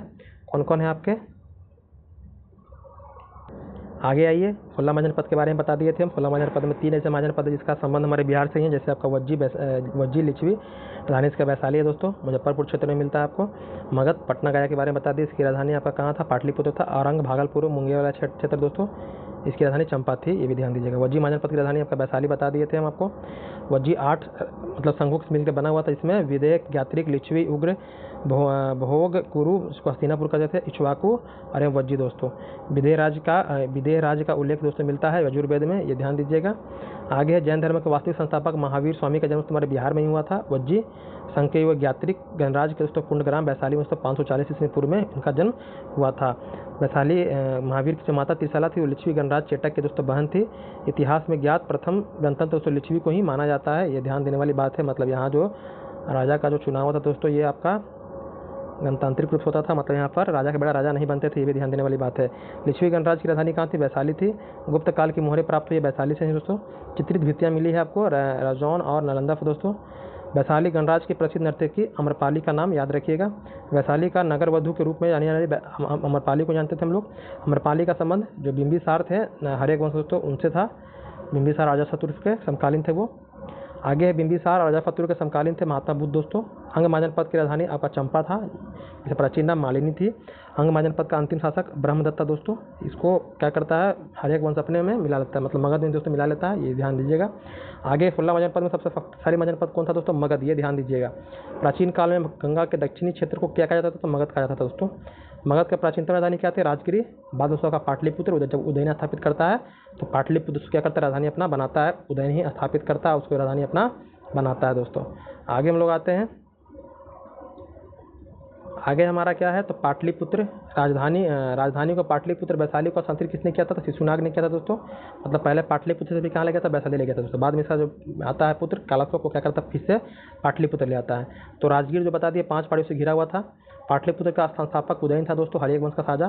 पाटलिपुत्र नगर की स्थापना उदयन किया था सोन गंगा नदी के संगम पर दोस्तों। मगध के साम्राज्य का स्थापना किसने किया था? मतलब मगध साम्राज्य का स्थापना किया गया था गंगा नदी के तट पर दोस्तों। मगध का सबसे पहला शासन मतलब वंश कौन सा दोस्तों? हर्यक वंश, जिसका स्थापना बिंबिसार किया था। इसका स्थापना किसने किया था? बिंबिसार, याद रखिएगा। मगध महाजनपद का पहला राजा ही इसको माना जाता है, मगध बिंबिसार को। बिहार में बौद्ध बनाने वाला पहला शासक कौन था? तो ये आपका बिंबिसार था, बौद्ध धर्म को अपनाने वाला। मगध साम्राज्य के वास्तविक संस्थापक कौन थे दोस्तों? तो बिंबिसार। कौन थे? बिंबिसार। ये बिंदुसार अलग है मानव साम्राज्य में, बिंबिसार दोस्तों आपका मगध में है, ये आपका हर्यक वंश में है। मगध और अंग महाजनपद को पहला उल्लेख मिलता है अथर्ववेद में, देखने के लिए मिलता है। अथर्ववेद में मगध क्षेत्र को कहा गया है कीकट प्रदेश। जो मगध क्षेत्र है अथर्ववेद में दोस्तों उसको कीकट कहा गया है। अथर्ववेद में मगध निवासियों को कहा गया है तो वत्स कहा गया दोस्तों। भगवान बुद्ध को ज्ञान की प्राप्ति बता दी बोधगया में पीपल वृक्ष के नीचे निरंजना नदी के किनारे दोस्तों प्राप्त हुआ था, याद रखिएगा। प्रथम बौद्ध संगीति हमारे बिहार में दोस्तों हुआ था। कौन कहाँ हुआ था? 483 ईस्वी पूर्व अजातशत्रु शासन काल में दोस्तों। महाकाश्यप इसके अध्यक्ष थे और राजगिरी में दोस्तों ये हुआ था। द्वितीय आपका हुआ था 383 में कालाशोक के समय में, कहाँ पर? तो ये आपका वैशाली में हुआ था, इसकी अध्यक्षता सभाकामी की है दोस्तों। तृतीय भी आपका हमारे बिहार में ही हुआ था दोस्तों, अशोक के समय में 225 ईस्वी पूर्व में दोस्तों। मोगलीपुत्र इसकी अध्यक्षता किए थे और ये पाटलिपुत्र में हुआ था। चौथा आपका कश्मीर में दोस्तों हुआ था कनिष्क के समय, ये भी ध्यान दीजिएगा। महावीर का निर्माण प्राप्त हुआ दोस्तों पावापुरी राजगीर, जो बिहार में पड़ता है दोस्तों, नालंदा जिला में। 464 ईस्वी पूर्व में दोस्तों मल राजा सृष्टिपाल के राजपाल फातमा सिंह का उनको हुई थी, निर्वाण प्राप्त हुई थी। प्रथम जनसंगति हमारे बिहार में दोस्तों पाटलिपुत्र में हुआ था चंद्रगुप्त मौर्य के समय दोस्तों, ये भी ध्यान दीजिएगा। इसकी अध्यक्षता उस्तुल बद्र ने किया था। चीनी यात्री इत सिंह के बिहार का भ्रमण किया था 675 ईस्वी में दोस्तों। नालंदा विश्वविद्यालय की स्थापना बोलेगा तो गुप्त वंश के शासक कुमारगुप्त प्रथम ने 5वीं शताब्दी में दोस्तों इसकी स्थापना किए थे, जिसको दोस्तों बख्तियार खिलजी ने क्या किया था? नष्ट कर दिया था। नालंदा विश्वविद्यालय ज्ञान का प्रसिद्ध केंद्र था, बौद्ध धर्म के दोस्तों क्या था? बहुत जाना माना ये विश्वविद्यालय था। नालंदा विश्वविद्यालय स्थित है तो बिहार के नालंदा जिले में, राजगीर है दोस्तों वहाँ पर स्थित है। यूनेस्को में द्वारा नालंदा विश्वविद्यालय को तब विश्व धरोहर में शामिल किया गया था 2016 में, बता दिए। बोधगया को मतलब कि जो बोधगया में जो तो बोधगया का जो मंदिर है वो 2002 में, और नालंदा विश्वविद्यालय को दोस्तों आपका 2016 में यूनेस्को में शामिल किया गया था। उदंतपुरी जो शिक्षा का प्रमुख केंद्र था दोस्तों, इसको बिहार में ही नालंदा जिला में दोस्तों इसकी स्थापना कौन किए थे? तो गोपाल किए थे। उदंतपुर विश्वविद्यालय जो बिहार शरीफ में इसका स्थापना गोपाल ने किया था, जो गोपाल पाल वंश का शासक था। पाल वंश को स्थापित भी गोपाल ने किया था 750 में। कब? 750 में। आगे है विक्रमशिला विश्वविद्यालय दोस्तों, इसका स्थापना धर्मपाल किया था, जो पाल वंश का ही था। इसको भी ध्यान देने वाली बात है, जो भागलपुर में आपका है। वहीं पर मुंगेर में दोस्तों, मुंगेर को अपनी राजधानी किसने बनाया था? तो पाल वंश का शासक देवपाल ने दोस्तों बनाया था। बोधगया में स्थित वहाँ बोधि मंदिर का निर्माण दोस्तों गुप्त काल में हुआ था। इसी को दोस्तों बता रहे हैं 2002 में क्या होता है, इसको यूनेस्को में दोस्तों शामिल किया गया था। महाबोधि मंदिर को निर्माण करवाया गया था सम्राट अशोक ने 3री शताब्दी में किया था। वहीं महाबोधि मंदिर को यूनेस्को में 2002 में शामिल किया गया था। ये हमारा प्राचीन बिहार का कुछ दोस्तों तथ्य है। अब थोड़ा आते हैं हम लोग आधुनिक मध्यकालीन बिहार के बारे में थोड़ा देख लेते हैं। ये हमारा दोस्तों क्यूक रिवीजन है, बता रहे हैं आपको हम डिटेल में नहीं पढ़ा रहे हैं, मतलब कि वन लाइनर के तौर पे आपको हम क्यूक रिवीजन करवा दे रहे हैं, ताकि आप एक नज़र देख लीजिए एग्जाम के समय, तो आपका दोस्तों रिवीजन हो जाए आसानी से। आगे बिहार में तुर्कों का आक्रमण हुआ था, 12वीं शताब्दी का दोस्तों अंत में हुआ था और 13वीं शताब्दी के शुरुआत में दोस्तों। इसमें बख्तियार खिलजी क्या करता है दोस्तों, अपना बिहार की ओर मुखर करता है और बिहार में जितने भी आपको देखते हैं, नालंदा यूनिवर्सिटी हो गया आपका, या धर्मपाल जो बनाया था आपका विक्रमशिला, सबको दोस्तों क्या करता है? तहस नहस कर देता है दोस्तों। ये बिहार में तुर्क सत्ता का वास्तविक संस्थापक कौन है? तो इब्न बख्तियार खिलजी को दोस्तों माना जाता है, याद रखिएगा। बख्तियार खिलजी ने अपनी राजधानी कहाँ बनाई थी? तो लखनऊ को बनाई थी दोस्तों। बिहार में तुर्कों के सबसे महत्वपूर्ण विजय कौन था? तो बख्तियार खिलजी का दोस्तों उदंतपुरी विजय, जो आधुनिक बिहार शरीफ दोस्तों, जिसका 1198 उसका विजय का समय है। तो बिहार में प्रथम मुस्लिम विजेता दोस्तों कोई बख्तियार खिलजी है, ये कोई और नहीं है, मोहम्मद गोरी है। तो मोहम्मद गोरी का ही गुलाम रहता है, ये ध्यान दीजिएगा। बख्तियार खिलजी का सहायक सेनापति कौन थे? कुतुबुद्दीन ऐबक थे। नालंदा विश्वविद्यालय को आग लगाकर नष्ट किसने किया? तो बख्तियार खिलजी ने दोस्तों किया था, 12वीं शताब्दी में दोस्तों कर दिया था। बख्तियार खिलजी के हमले का पहला विवरण कहाँ से प्राप्त होता है? तो मिनाज सिराज दोस्तों एक पुस्तक है, जिसका नाम तबकात ए नासिर दोस्तों, यहीं से में क्या होता है उल्लेख मिलता है दोस्तों। बख्तियार खिलजी की हत्या किसने की थी? तो बख्तियार खिलजी की हत्या दोस्तों, उसका एक अधिकारी था अली मर्दान दोस्तों, उसने क्या की थी? इसकी हत्या कर दी थी दोस्तों। बख्तियार खिलजी के शव को कहाँ दफनाया गया? तो बिहार शरीफ में दोस्तों आपको इसका देखने के लिए मिलता है, याद रखिएगा, दरगाह। इल्तुतमिश ने बिहार का गवर्नर किसे नियुक्त किया था? सैफुद्दीन ऐबक को। सैफुद्दीन ऐबक को इल्तुतमिश ने क्या किया था? बिहार का अपना गवर्नर नियुक्त किया था। इल्तुतमिश ने बिहार में प्रथम सूबेदार किसको नियुक्त किया था? तो मलिक जानी को। ये प्रश्न याद रखिएगा, गवर्नर किसको बनाया और सूबेदार किसको बनाया।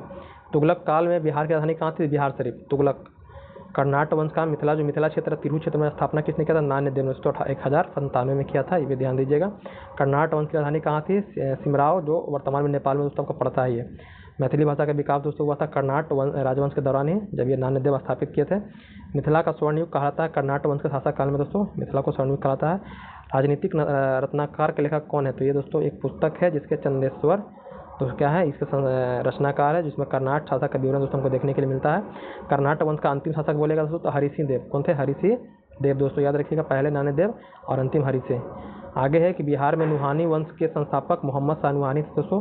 बिहार में अफगानों की स्थापना शेरशाह के बारे में पढ़े होंगे। शेरशाह, इनका मकबरा सासाराम में है, प्रश्न आता है इससे। शेरशाह के बचपन का नाम फरीद खां दोस्तों, इनके पिता हसन खां थे। फरीद खां को शेर खां की उपाधि दोस्तों बहार खां लुआनी दी थी, ये भी ध्यान दीजिएगा। अब आगे आते हैं हम लोग। आगे हमारा प्रश्न है शेरशाह का मकबरा स्थित कहाँ है? रोहतास में दोस्तों आपका 1545 में बनाए थे। शेरशाह का मकबरा यहीं पर सासाराम में आपका है। शेरशाह का मकबरा बनवाया था उसका पुत्र इस्लाम शाह ने बनाया था दोस्तों। हुमायूं ने चुनार दुर्ग पर प्रथम बार आक्रमण कब किया था? 1532 में किया था। बिहार का अंतिम अफगान शासक कौन सा? दाऊद खां था दोस्तों। अकबर ने बिहार और बंगाल को मुगल साम्राज्य में कब मिलाया था दोस्तों? ये 1576 में दोस्तों। ये क्या कहते हैं, मुगल के अपने अंदर में, मतलब अंडर में कर लिया था बिहार को। बिहार में मुगलों द्वारा एक सूबा प्रांत का दर्जा कब दिया गया था? 1580 में दिया गया था। पहला मुगल सम्राट जिसका राज्याभिषेक तो बिहार में हुआ था फारुखसियर, जिसको ग्रीनिथ के नाम से जानते हैं। 1713 वर्ष इसका राज्याभिषेक हमारे बिहार में हुआ था। अली वर्दी खां बिहार का डिप्टी गवर्नर से नियुक्त किया था 1733 में दोस्तों, याद रखिएगा। जब सरफराज खां दोस्तों क्या था आपका बंगाल, ये बिहार बंगाल के अंडर में ही था। अली गौहर बिहार का अभियान समाप्त हुआ था 1759 में दोस्तों। शाह आलम द्वितीय का अन्य नाम क्या था? अली गौहर था। शाह आलम द्वितीय को हम बोलते हैं, जो आपका बक्सर के युद्ध में शामिल हुए थे। शाह आलम द्वितीय ने ईस्ट इंडिया कंपनी को बंगाल, बिहार तथा उड़ीसा की दीवानी कब दी थी? 12 अगस्त 1765 में, जो इलाहाबाद की संधि होती है क्लाइव के साथ। बिहार में फिरदौसी संप्रदाय का मुख्य केंद्र कहाँ है दोस्तों? तो मनेर में आपका है। सूफी संत सरफुद्दीन याहिया मनेर का संबंध दोस्तों फिरदौसी संप्रदाय से ही था। सरफुद्दीन याहिया मनेरी का कब्र कहाँ है? बिहार शरीफ नालंदा में दोस्तों। मखदूम शाह दौलत का कब्र दोस्तों मनेर शरीफ में है, पटना में। मनेर का नाम सुने, मनेर वहीं पर दोस्तों आपका है। बिहार भ्रमण करने वाले प्रथम सिख गुरु कौन थे? तो गुरु नानक थे दोस्तों। उन्होंने गया, राजगीर, मुंगेर, भागलपुर आदि किया दोस्तों, यात्रा किया थे। और सिखों के 10वें गुरु जो हैं आपके गुरु गोविंद सिंह का जन्म हमारे बिहार में हुआ था 1666 में ही दोस्तों हुआ था। ये ध्यान देने वाली बात है। गुरु गोविंद सिंह के खालसा पंथ का स्थापना 1699 में दोस्तों करते हैं। और तख्त श्री हर मंदिर जी या पटना साहिब का निर्माण दोस्तों किया था महाराजा रणजीत सिंह ने, याद रखिएगा। तख्त हरि श्री मंदिर जो गुरुद्वारा कहते हैं पटना सिटी में दोस्तों यही है। अब थोड़ा आधुनिक बिहार के बारे में बात कर लेते हैं, जिससे आपको प्रश्न बहुत ज़्यादा देखने के लिए मिलते हैं। तो आधुनिक बिहार में दोस्तों क्या है? यूरोपीय कंपनी का आगमन। यूरोपीय कंपनी का आगमन में हम लोग सबसे पहले जो यूरोपीय कंपनी बिहार आने वाली थी पुर्तगाली थे। भारत आने वाले, चीन जाने वाले या बिहार आने वाले तो पुर्तगाली थे। बिहार में डचों का जो आगमन हुआ था, पहली फैक्ट्रियाँ स्थापित हुई थी डचों की, वो 1632 में स्थापित हुए थे। अंग्रेज के बारे में बात करें तो अंग्रेजी हमारे बिहार में आए, लेकिन वो पहली फैक्ट्रियाँ स्थापित करते हैं 1651 में दोस्तों। आधुनिक बिहार के निर्माता कौन थे? फचदेनंद सिन्हा थे दोस्तों। फचदेनंद सिन्हा को बिहार विश्वविद्यालय के कुलपति रहे हैं 1636 से 44 तक दोस्तों ये रहे हैं। मुजफ्फरपुर में किंग्स फोर्ट की हत्या का प्रयास दोस्तों किसने किया था? प्रफुल्ल चाकी और खुदीराम बोस ने दोस्तों ये 1908 में किया था, जिसमें खुदीराम बोस को तो फांसी दिया था। यह आत्महत्या कर लेते हैं डर से दोस्तों। मुजफ्फरपुर कांड इसी को बोलते हैं, याद रखिएगा। बिहार में होम रूल लीग की शाखा का स्थापना दोस्तों 1616 में मजरूल हक जो थे दोस्तों, जो फदाकत आश्रम की स्थापना किए थे 1921 में, वही है दोस्तों ये होम रूल लीग चलाते हैं। जिस तरह से भारत में दोस्तों चलाए थे बाल गंगाधर तिलक, कॉलोनी बेसेंट दोस्तों, बिहार में भी उसका क्या हुआ था प्रभाव दोस्तों पड़ा था। 1916 में चलाते हैं, क्या अध्यक्षता में चलता है। जब आप हिस्ट्री पढ़िएगा मॉडर्न हिस्ट्री, तो मॉडर्न हिस्ट्री क्या कीजिएगा दोस्तों कि वर्ल्ड को मतलब कि अपना ये मॉडर्न हिस्ट्री अब इंडियन हिस्ट्री हो गया, आधुनिक भारतीय इतिहास। साथ साथ दोस्तों आप जो चैप्टर पढ़िएगा उसमें वो चैप्टर दोस्तों अपना बिहार के परिप्रेक्ष्य में ही पढ़ लीजिएगा। इससे क्या होगा, आपको आसानी होगा दोस्तों। 1913 में पटना में जो अनुकूलन समिति का जो गठन किया था किसने किया? फचदेना साहनी। दूसरी क्या था? ये क्रांतिकारी संगठन दोस्तों, भी ध्यान दीजिएगा। पटना में रामकृष्ण मिशन की सोसाइटी की स्थापना दोस्तों किसने की थी? तो 1906 में दोस्तों बाबा ठाकुर दास, ऐसे बोलेगा रामकृष्ण मिशन की स्थापना किसने किया था दोस्तों? 1897 में किसने किया था? विवेकानंद जी ने किया था दोस्तों। बिहार में पटना में बिहार प्रदेश सम्मेलन हुआ था 1908 में, मतलब पटना में बिहार प्रदेश सम्मेलन हुआ था 1908 में। बिहार छात्र सम्मेलन का पहला अधिवेशन 1908 में पटना में दोस्तों हुआ था। वही बात करते हैं बिहार में जो छात्र सम्मेलन हुआ था 16वां अधिवेशन 1921 में हजारीबाग, झारखंड में पड़ता है दोस्तों भी वर्तमान में। बिहार में कौमी सेवक दल का दोस्तों गठन 1919 में हुआ था, ये भी ध्यान दीजिएगा। पटना युवक संघ की स्थापना 1927 में मनिंद्र नारायण द्वारा किया गया था दोस्तों। बिहार में रविदास सभा गठन 1928 में जगजीवन राम द्वारा किया गया था। अखिल भारतीय कांग्रेस सोसाइटी पार्टी की स्थापना 1934 में दोस्तों जयप्रकाश राय के सचिव थे, और अध्यक्ष दोस्तों कौन थे आपके? आचार्य नरेंद्र देव, याद रखिएगा। यहाँ अखिल भारतीय कांग्रेस सोशलिस्ट पार्टी की स्थापना 1934 में हुई थी। वहीं बिहार में 1937 में जो गठित भारतीय मंत्रिमंडल का नेतृत्व किसने किया था? तो मोहम्मद यूनुस, जो बिहार के क्या थे? प्रथम प्रधानमंत्री दोस्तों थे, लेकिन बाद में क्या होता है इस्तीफा दे देते हैं, याद रखिएगा। बिहार में अंबारी सत्याग्रह का नेतृत्व किसने किया था? तो राहुल सांकृत्यायन दोस्तों, जो छपरा से संबंधित है। बिहार में किसानों की चौकीदारी कर देने का मना कर दिया था, ये दोस्तों किस आंदोलन के दौरान था? जो सविनय अवज्ञा आंदोलन 1930 में जब गांधी जी चला रहे थे तो उस समय। बिहार में नमक सत्याग्रह की शुरुआत दोस्तों 1930 में दोस्तों हुआ था आपका, सारण चंपारण जिलों से शुरू हुआ था इसका नमक सत्याग्रह। भागलपुर में नमक सत्याग्रह का नेतृत्व किसने किया था? तो महादेव लाल सराफ ने दोस्तों किया था, ये भी ध्यान दीजिएगा। नमक सत्याग्रह के दौरान बिहार में लोगों ने नमक बनाने के साथ साथ किस कर के विरोध किया था? वही बताया, चौकीदारी कर के बारे में। स्वदेशी लीग की स्थापना दोस्तों 1930 में हुई थी, सर अली इमाम के अध्यक्षता में दोस्तों। बिहार में प्रथम कांग्रेस मंत्रिसभा का जो किसने किया था? श्री कृष्ण जी ने किया था। बिहार केसरी हम लोग श्री कृष्ण जी को ही कहते हैं, ये ध्यान दीजिएगा। बिहार में स्वराज पार्टी जो बनी थी दोस्तों, तो स्वराज पार्टी बिहार में दोस्तों श्री कृष्ण जी ही स्थापित करते हैं। और भारत में बात करेंगे तो वो चित्तरंजन दास और मोतीलाल नेहरू स्थापित करते हैं दोस्तों। वही आपका बिहार में भी इसकी शाखा होती है, जिसकी स्थापना 1923 में ही श्री कृष्ण जी करते हैं। बिहार में प्रांतीय कांग्रेस का पहला अधिवेशन दोस्तों आपका 1908 में होता है, पटना में होता है। इसकी अध्यक्षता सैयद अली इमाम करते हैं, ये भी ध्यान दीजिएगा। दूसरा भी आपका होता है भागलपुर में, एक साल बाद ही आपका 1909 में, जो दीप नारायण सिंह दोस्तों, जिनकी अध्यक्षता में होता है आपका भागलपुर में। मोहम्मद अली जिन्ना बिहार में भ्रमण कब किए थे? 1937 में किए थे। मोमिन कांग्रेस की स्थापना तो 1938 में अब्दुल कयूम अंसारी करते हैं, ये भी ध्यान दीजिए, कहीं कोई प्रश्न इससे बन जाता है। हमारे बिहार में कुछ जनजाति विद्रोह हुआ दोस्तों अंग्रेजों के विरुद्ध में, जिसे बहुत फेमस है संथाल विद्रोह दोस्तों। इसका नेतृत्व सिंधु कानून ने किया था दोस्तों, ये 1855-56 में दोस्तों हुआ था। 1855 में संथालों ने किस अंग्रेज कमांडर की हत्या कमांडर को हराया था? तो मेजर बारो को दोस्तों हराया था। चिरो विद्रोह दोस्तों हुआ था आपका, ये भूषण सिंह ने जमींदारी प्रथा के विरुद्ध किया था 1800 में दोस्तों। मुंडा विद्रोह के बारे में बात करें तो बिरसा मुंडा दोस्तों 1885 से 1900, लेकिन ये जिसका ज़्यादा प्रभाव दोस्तों कब होता है? 1899 1900 में दोस्तों होता है, छोटा नागपुर जो झारखंड में वहाँ पर। मुंडा विद्रोह को अन्य नाम क्या है? गुलगुलाल विद्रोह दोस्तों, ये भी ध्यान दीजिएगा। बिरसा मुंडा का अन्य नाम क्या है? धरती आबा दोस्तों इनको कहते हैं। इनका कार्यक्षेत्र तो रांची में था। बिरसा मुंडा को सोते हुए पकड़ा गया था 3 फरवरी 1900 को दोस्तों। बाद में इनको फांसी नहीं मिलता जेल में दोस्तों, इनको बीमारी का इनकी मृत्यु हो जाती है दोस्तों। लोटा विद्रोह दोस्तों 1856 में मुजफ्फरपुर में कैदियों द्वारा किया जाता है। मतलब पहले क्या था कि इनको आपका लोटा जो मिलता था दोस्तों वो तांबे का मिलता था, लेकिन बाद में दोस्तों क्या हुआ, इनको मिट्टी का दोस्तों दिया जाने लगा, मिट्टी का पका हुआ लोटा। इसका विरोध ये करना शुरू कर दिया जो कैदी थे दोस्तों, उसी को लोटा विद्रोह कहते हैं। 1856 में होता। नोनिया विद्रोह दोस्तों आपका जो 1770 से लेकर 1800 में होता। फोड़ा उत्पादन वर्ग के जो नोनिया वर्ग के लोग थे उन्होंने किया था दोस्तों अंग्रेजों के विरुद्ध। कोल विद्रोह दोस्तों आपका 1831-32 में हुआ था। इसका बुद्ध भगत ने नेतृत्व किया था। हो विद्रोह के बारे में बात करेंगे 1820-21 में सिंहभूम झारखंड में दोस्तों हुआ था। ताना भगत आंदोलन बोलेगा दोस्तों, इसमें जतरा भगत का नेतृत्व किए थे। ये गुमला में दोस्तों आपका झारखंड में 1913-14 में हुआ था। बिहार में आपका वहाबी आंदोलन एक प्रमुख केंद्र था आपका पटना था दोस्तों।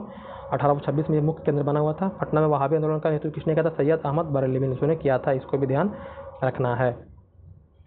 आगे आते हैं हम लोग। आगे हमारा क्या है? हाँ यही है हमारा। एक मिनट। हाँ 1857 एक क्रांति के परिप्रेक्ष्य में बिहार में देखते हैं। तो इसकी शुरुआत हमारे बिहार में दोस्तों कहाँ से होती है? तो 12 जून 1857 को देवघर में दोस्तों एक रोहिणी गाँव है, वहाँ से क्या था इसकी शुरुआत हमारे बिहार में होती है। पटना में 1857 के क्रांति का नेतृत्व किसने किया था? पीर अली, जो क्या थे पुस्तक विक्रेता था दोस्तों पटना सिटी के। बिहार में 1857 का विद्रोह का नेतृत्व किसने किया था? बाबू कुंवर सिंह आरा से दोस्तों किया था, जगदीशपुर के जमींदार थे। बिहार में 1857 के विद्रोह को दबाने वाले ब्रिटिश नायक कौन थे? तो विलियम टेलर और विंसेंट आयस दोस्तों। वहीं बात करते हैं कि वीर कुंवर सिंह का जन्म 1782 में दोस्तों हुआ था। शाहबाद जगदीशपुर में आरा में दोस्तों हुआ था। इनके माता का नाम दोस्तों पंचरत्न कुंवर था, पिताजी का नाम साहबजादा सिंह थे दोस्तों। ये भी क्या थे? जगदीशपुर के जमींदार थे। मतलब ये कुंवर सिंह ने पूना जगदीशपुर को क्या किया था? प्रविष्ट मतलब कि जगदीशपुर पूर्ण अधिकार कब किया था? तो 1858 में दोस्तों इन्होंने अधिकार किया था। जब क्या होता है अंग्रेज जब इस पर हावी होते तो इनको क्या करना पड़ता है? अपनी दोस्तों इलाका को छोड़ना पड़ता है। ये ध्यान दीजिएगा। इनकी मृत्यु दोस्तों क्या होती है? 4 दिन बाद, जब प्राप्त करते उसके 4 दिन बाद ही 26 अप्रैल 1858 को दोस्तों हो जाता है। कुंवर सिंह की मृत्यु के बाद विद्रोह का नेतृत्व किसने किया था? इनके छोटे भाई थे अमर सिंह दोस्तों, जो छापा मार युद्ध में बहु थे, निपुणता प्राप्त किए हुए थे बाद में, लेकिन ये पकड़े जाते हैं। आगे है बिहार में हुए कांग्रेस अधिवेशन। तो बिहार में दोस्तों आपका पहला जो 3 कांग्रेस अधिवेशन हुए थे दोस्तों, 2 आपका पूर्ण तरीके से हमारे बिहार में ही है। अभी जो आपका तीसरा झारखंड में दोस्तों चला गया अभी। तो पहला जो हुआ था 27वां अधिवेशन दोस्तों आपका बांकीपुर में हुआ था, पटना में। मधोलकर इसकी अध्यक्षता किए थे। और दूसरा जो हुआ था आपका 37वां दोस्तों आपका गया में चितरंजन दास इसकी अध्यक्षता किए थे। और रामगढ़ दोस्तों जिसमें 54वां आपका हुआ था, जो झारखंड में, याद रखिएगा।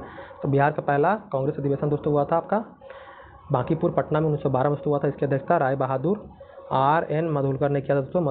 मधुलकर 27वां अधिवेशन हुआ था कांग्रेस। 37वां जो चितरंजन दास की अध्यक्षता में गया में दोस्तों हुआ था 1922 में। ये भी ध्यान देने वाली बात है आपके लिए। 54वां दोस्तों जो अब्दुल कलाम आज़ाद ने किया था 1940 में दोस्तों किया था, ये रामगढ़ में हुआ था। कहाँ दोस्तों? रामगढ़ झारखंड में हुआ था। अब थोड़ा चंपारण सत्याग्रह के बारे में जान लेते हैं। चंपारण सत्याग्रह की शुरुआत दोस्तों 1917 में हुआ था। महात्मा गांधी जी का प्रथम सत्याग्रह था दोस्तों 1917 का चंपारण सत्याग्रह। गांधी जी को आने का निमंत्रण किसने दिया? राजकुमार शुक्ल ने दिया था दोस्तों।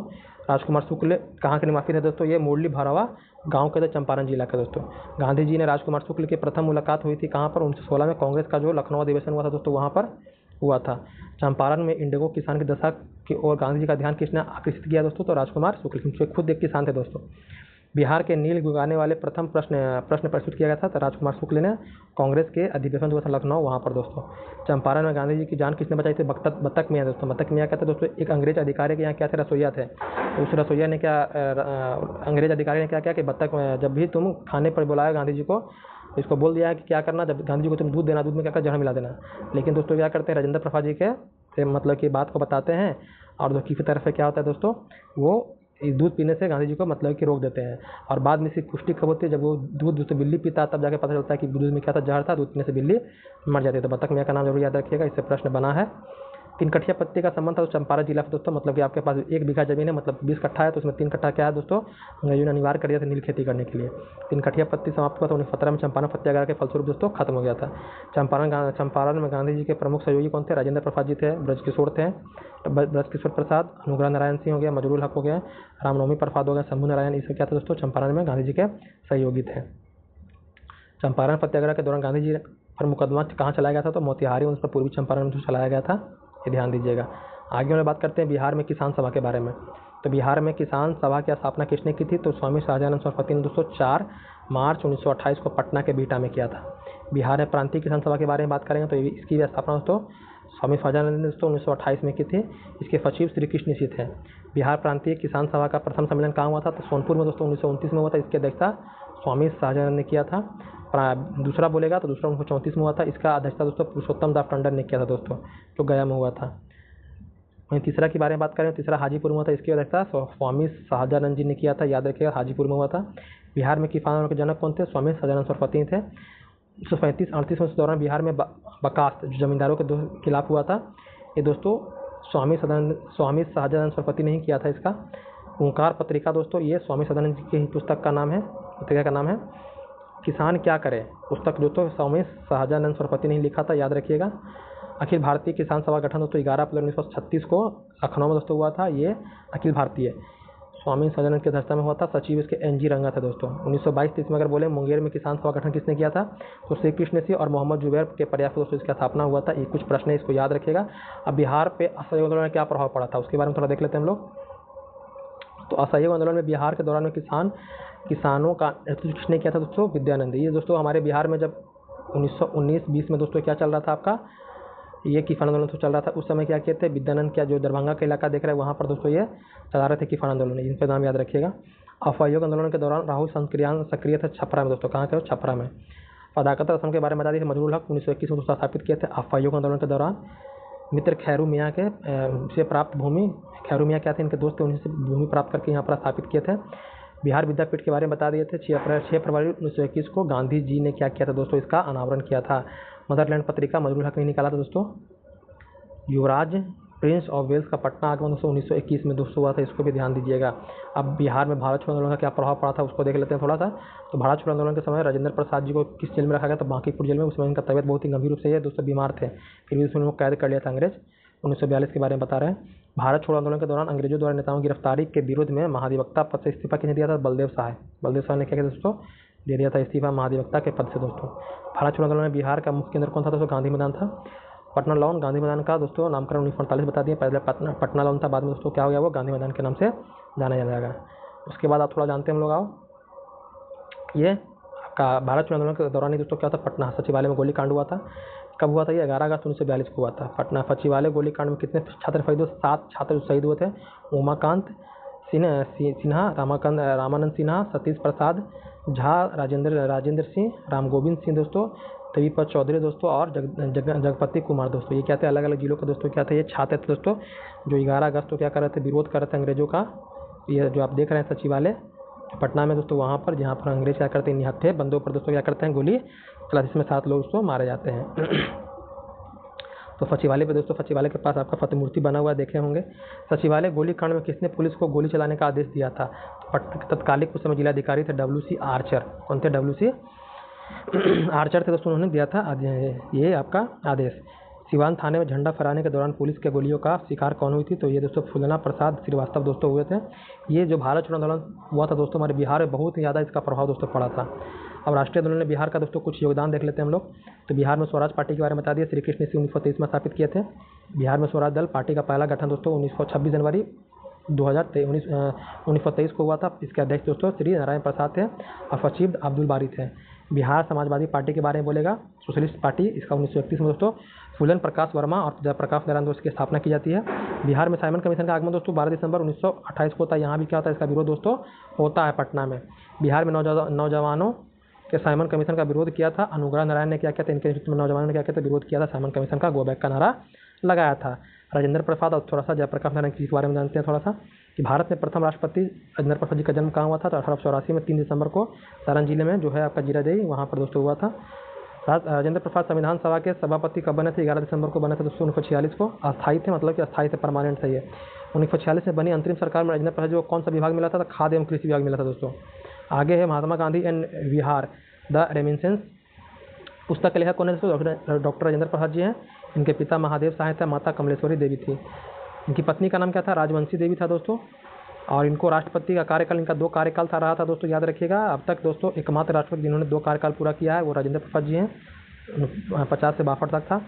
इनको भारत मिला था दोस्तों कब? 1962 में मिला था। 1920 में प्रादेशिक कांग्रेस कमेटी की दोस्तों स्थापना डॉक्टर राजेंद्र प्रसाद जी ने किया था दोस्तों। इसके प्रथम सत्र की अध्यक्षता से मौलाना मजरूल हक ने किया था दोस्तों। ये भी ध्यान देने वाली बात है आपके लिए। जयप्रकाश नारायण जी के बारे में जानते हैं। इनका जन्म 11 दिसंबर 1902 को हुआ था सारण में दोस्तों, सारण में हुआ था। लोकनायक की उपाधि इनको मिला, जयप्रकाश नारायण को ही मिला था। लोकनायक जयप्रकाश नारायण की माता का नाम क्या था दोस्तों? श्रीमती फुलरानी देवी। अब पिताजी का नाम क्या था? हरसु दयाल दोस्तों था इनका पिताजी का नाम। जयप्रकाश नारायण को मैग्सेसे अवार्ड कब दिया गया था? 1965 में दोस्तों दिया गया था। और इनको भारत रत्न मिला था दोस्तों 1999 में दोस्तों, ये ध्यान रखिएगा। जयप्रकाश नारायण किस पार्टी से जुड़े हुए थे? तो पॉपुलिस्ट पार्टी के जुड़े हुए थे और आज़ाद रास्ता दोस्तों स्थापित किए थे। 1942 में भारत छोड़ो आंदोलन के समय दोस्तों इनको गिरफ्तार करके डाला गया था। कहाँ पर? हजारीबाग जेल। वहाँ पर इनको दोस्तों वहाँ से भाग करके ये गए थे नेपाल। वहाँ से दोस्तों क्या किए थे? गुप्त रूप से मतलब कि भूमिगत होकर दोस्तों आंदोलन का संचालन कर रहे थे और वहीं पर दोस्तों क्रांतिकारी संगठन बनाते हैं आज़ाद रास्ता। याद रखिएगा, जयप्रकाश नारायण कहीं है दोस्तों, इनके द्वारा स्थापित किया जाता है। आगे हम लोग आते हैं बिहार के प्रथम कुछ हैं उनके बारे में देखते हैं। आइए हम लोग थोड़ा तेजी में देख लेते हैं बिहार के प्रथम। तो प्रथम राज्यपाल बोलेगा आज़ादी से पहले के बारे में, तो कौन थे? शिप्टन याद रखिए, डब्ल्यू शिप्टन याद रखिएगा। आज़ादी के बाद आपको जयराम दास दौलत राम थे। प्रथम भारतीयकरण बोलेगा तो सत्येंद्र प्रसाद सिन्हा थे दोस्तों। प्रथम मुस्लिम राज्यपाल बोले डॉक्टर जाकिर हुसैन। मुख्यमंत्री बोलेगा स्वतंत्रता से पूर्व तो मोहम्मद यूनुस, जो 1935 से बनते ही प्रधानमंत्री कहा जाता था। स्वतंत्रता के बाद दोस्तों कौन बने थे? श्री कृष्ण सिंह जो पहले मुख्यमंत्री थे हमारे बिहार के। प्रथम गैर कांग्रेसी मुख्यमंत्री बोलेगा तो महामाया प्रसाद सिन्हा दोस्तों, याद रखिएगा। आगे हमारा है कि प्रथम मुस्लिम मुख्यमंत्री बोलेगा दोस्तों तो अब्दुल गफूर दोस्तों। महिला मुख्यमंत्री बोलेगा पहली तो राबड़ी देवी, याद रखिएगा। दलित बोलेगा मुख्यमंत्री तो भोला प्रसाद शास्त्री। निर्दलीय बोलेगा तो महामाया प्रसाद सिन्हा दोस्तों। प्रथम मुख्य न्यायाधीश तो अंग्रेजों के समय कौन थे? तो चैम्प चामियार दोस्तों थे, याद रखिएगा। वो पटना अपना उच्च न्यायालय है उसका। प्रथम विधानसभा अध्यक्ष दोस्तों रामदयालु सिंह दोस्तों, स्वतंत्रता के पूर्व दोस्तों, स्वतंत्रता से पूर्व। फिर बाद में प्रथम बनते हैं रामदयालु सिंह बनते, याद रखिएगा। फिर बाद में आपके स्वतंत्रता के बाद दोस्तों कौन बनते हैं? आपके बिंदेश्वरी प्रसाद बनते हैं, ये स्वतंत्रता के बाद बनते हैं। प्रथम विधानसभा उपाध्यक्ष तो अब्दुल बारी थे स्वतंत्रता से पहले। अब बाद में दोस्तों कौन बनते हैं? देव शरण सिंह दोस्तों बनते हैं। विधानसभा में प्रथम विपक्ष के नेता कौन थे? एस के बागे दोस्तों कौन थे? विधानसभा के हमारे बिहार विधानसभा के प्रथम विपक्ष के नेता थे दोस्तों। प्रथम विधान परिषद के सभापति कौन थे? राजीव रंजन प्रसाद दोस्तों, स्वतंत्रता के बाद। अब प्रथम विधान परिषद के उपसभापति कौन थे? हसन इमाम दोस्तों, स्वतंत्रता से पहले। अब बाद में दोस्तों आपके श्यामा प्रसाद सिंह होते हैं। बिहार विधानसभा के प्रथम महिला सभापति कौन थे? राजेश्वरी देवी, याद रखिएगा। विधान परिषद जो उपसदन होता है बिहार का विधानमंडल का दोस्तों। राज्य महिला आयोग के बारे में बात करें प्रथम कौन थी? तो मंजू प्रकाश दोस्तों। बिहार के प्रथम शिक्षा मंत्री के बारे में बोले तो सर गणेश दत्त दोस्तों, याद रखिएगा। सर्वोच्च न्यायालय के मुख्य न्यायाधीश बनने वाले प्रथम बिहारी कौन थे दोस्तों? भुवन प्रसाद सिन्हा दोस्तों मुख्य न्यायाधीश बने थे। वहीं बात करते हैं पटना उच्च न्यायालय के प्रथम मुख्य न्यायाधीश तो स्वतंत्रता से पहले कौन थे? वही चैम्प चामियार के बारे में बात किए। अब पटना उच्च न्यायालय के प्रथम मुख्य न्यायाधीश आज़ादी के बाद बने तो मनमोहन अग्रवाल, याद रखिएगा दोनों। आगे है पटना उच्च न्यायालय के प्रथम भारतीय मुख्य न्यायाधीश स्वतंत्रता के बाद दोस्तों आपके बनते हैं कौन? आपके तो पंडित लक्ष्मीकांत झा दोस्तों बनते हैं, इसको भी ध्यान देने वाली बात है। वहीं पटना उच्च न्यायालय के पहली महिला मुख्य न्यायाधीश तो सुश्री सुरेखा दोषी बनती हैं, ये भी ध्यान दीजिएगा। प्रथम बिहार के प्रथम राष्ट्रपति दोस्तों आपके डॉक्टर राजेंद्र प्रसाद जी, मतलब भारत में बनते हैं जो बिहार के प्रथम राजनीतिक जो लोकसभा के अध्यक्ष भी रहे हैं बलिराम भगत दोस्तों, 5वीं लोकसभा के अध्यक्ष रहे हैं जिनका संबंध बिहार से ही था। बिहार में लोकसभा की पहली महिला के बारे में बात कर लेंगे तो मीरा कुमार 2009 में दोस्तों क्या बने थे? ये लोकसभा के अध्यक्ष बनी थी। आगे हम लोग आते हैं बिहार में बिहार वासियों का उप प्रधानमंत्री कौन थे पहले? तो ये जगजीवन राम बने थे दोस्तों। पहली बार राष्ट्रपति शासन बिहार में 29 जून 1968 को लागू होता है। बिहार में कुल मिलाकर के 8 बार लागू हुआ। लास्ट टाइम 2005 में हुआ था दोस्तों, याद रखिएगा। और जब लागू हुआ था तो भोला प्रसाद शास्त्री क्या थे? हमारे बिहार के मुख्यमंत्री थे। और आपका नित्यानंद कानूनगो दोस्तों क्या थे? नित्यानंद कानूनगो दोस्तों आपके राज्यपाल थे, ये भी ध्यान देने वाली बात है। और जब 2005 में लागू होता है उस समय राबड़ी देवी रहती है मुख्यमंत्री बिहार की दोस्तों, और भुट्टा सिंह दोस्तों क्या रहते हैं? बिहार के राज्यपाल रहते हैं, याद रखिएगा। प्रथम समाचार पत्र जो साप्ताहिक था बिहार बंधु 1874 में प्रकाशित हुआ था। और दैनिक बोलेगा तो सर्वहित ऐसी, याद रखिएगा। साप्ताहिक जो सप्ताह में एक बार, दैनिक में जो डेली आता है दोस्तों। प्रथम अंग्रेजी दैनिक समाचार पत्र सर्च लाइट था, इसका संपादक थे मुरली मोहन। प्रथम साप्ताहिक अंग्रेजी पत्र तो द बिहार हेराल्ड 1875 में इसका प्रकाशन हुआ था। प्रथम फिल्म के बारे में बोलेगा तो कल हमारा है दोस्तों। मैथिली फिल्म बोलेगा तो कन्यादान। भोजपुरी फिल्म बोलेगा तो आपका है गंगा मैया तोहरे पियरी चढ़ाई वो। और प्रथम गणराज बोलेगा तो वज्जी दोस्तों, वैशाली वाला। प्रथम अशोक चक्र प्राप्तकर्ता बिहार के स्वर्गीय रणधीर वर्मा थे दोस्तों। वहीं पर ज्ञानपीठ पुरस्कार के बारे में बात करेंगे तो पहले रामधारी दिनकर जी को मिला था, बिहार से संबंधित इनका है। किसके लिए? कीर्ति शंकर यूनिवर्सिटी दोस्तों 1971 में मिला था। प्रथम नगर पालिका दोस्तों आरा नगर पालिका 1865 में स्थापित होता है। बिहार का प्रथम महाकवि दोस्तों विद्यापति थे, जिसका संबंध मिथिला से था दोस्तों। इनको हम मैथिल कोकिल भी कहते हैं, याद रखिएगा। प्रथम तेल शोधन कारखाना सोवियत रूस के सहयोग से दोस्तों बरौनी में स्थापित होता है, बेगूसराय। प्रथम विज्ञान केंद्र श्री कृष्ण विज्ञान केंद्र पटना में दोस्तों आपका। प्रथम दूरदर्शन केंद्र मुजफ्फरपुर में 1978 में स्थापित होता है। प्रथम खगोलीय वेधशाला दोस्तों इंदिरा गांधी तारामंडल पटना में दोस्तों आपका है जो। बिहार का प्रथम स्टेडियम दोस्तों आपका मोइनुल हक स्टेडियम जो पटना में आपका है। दिल्ली सिंहासन में बैठने वाला प्रथम बिहारी शासक दोस्तों शेर शाह सूरी था दोस्तों। ये जब मुगलों को अपदस्थ करके मतलब हुमायूं को हरा करके दोस्तों ये दिल्ली की गद्दी पर बैठते हैं। बिहार में प्रथम मुस्लिम आक्रमणकारी बख्तियार खिलजी था, याद रखिएगा। बिहार में यात्रा करने वाला प्रथम अंग्रेज तो रॉल्फ फिंच जो मुगलों के समय मतलब कि अकबर के समय दोस्तों आया था। बिहार प्राचीन बिहार का प्रथम विश्वविद्यालय तो नालंदा विश्वविद्यालय जिसकी स्थापना कुमार गुप्त प्रथम करते हैं। आधुनिक बिहार के प्रथम विश्वविद्यालय दोस्तों आपका पटना विश्वविद्यालय 17 में दोस्तों स्थापित होता है पटना यूनिवर्सिटी का। प्रथम खुला विश्वविद्यालय तो नालंदा खुला विश्वविद्यालय ही था। पहला कछुआ पुनर्वास तो भागलपुर में स्थापित होता है। बिहार में प्रथम पहला बैंक स्थापित हुआ इलाहाबाद बैंक दोस्तों। बिहार का प्रथम सिंचाई परियोजना दोस्तों सोनभद्र 1874 में दोस्तों बनता है, ये भी ध्यान दीजिएगा। कांग्रेस का पहला बिहार में कांग्रेस का प्रथम जो अधिवेशन हुआ था जो 27वां नंबर का था दोस्तों, ये बांकीपुर में हुआ था, पटना में हुआ था दोस्तों।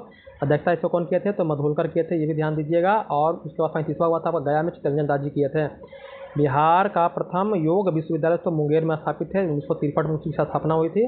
तो इस तरह दोस्तों हम लोग कर चुके हैं। आगे जो हमारा है जनगणना जो हम पढ़ा चुके हैं। अब पॉलिटी का भाग है दोस्तों, उसको हम आगे पढ़ाएंगे क्योंकि वीडियो हमारा लंबा हो चुका है दोस्तों। ज़्यादा लंबा बनाएंगे तो आपको देखने में तो अच्छा नहीं लगेगा।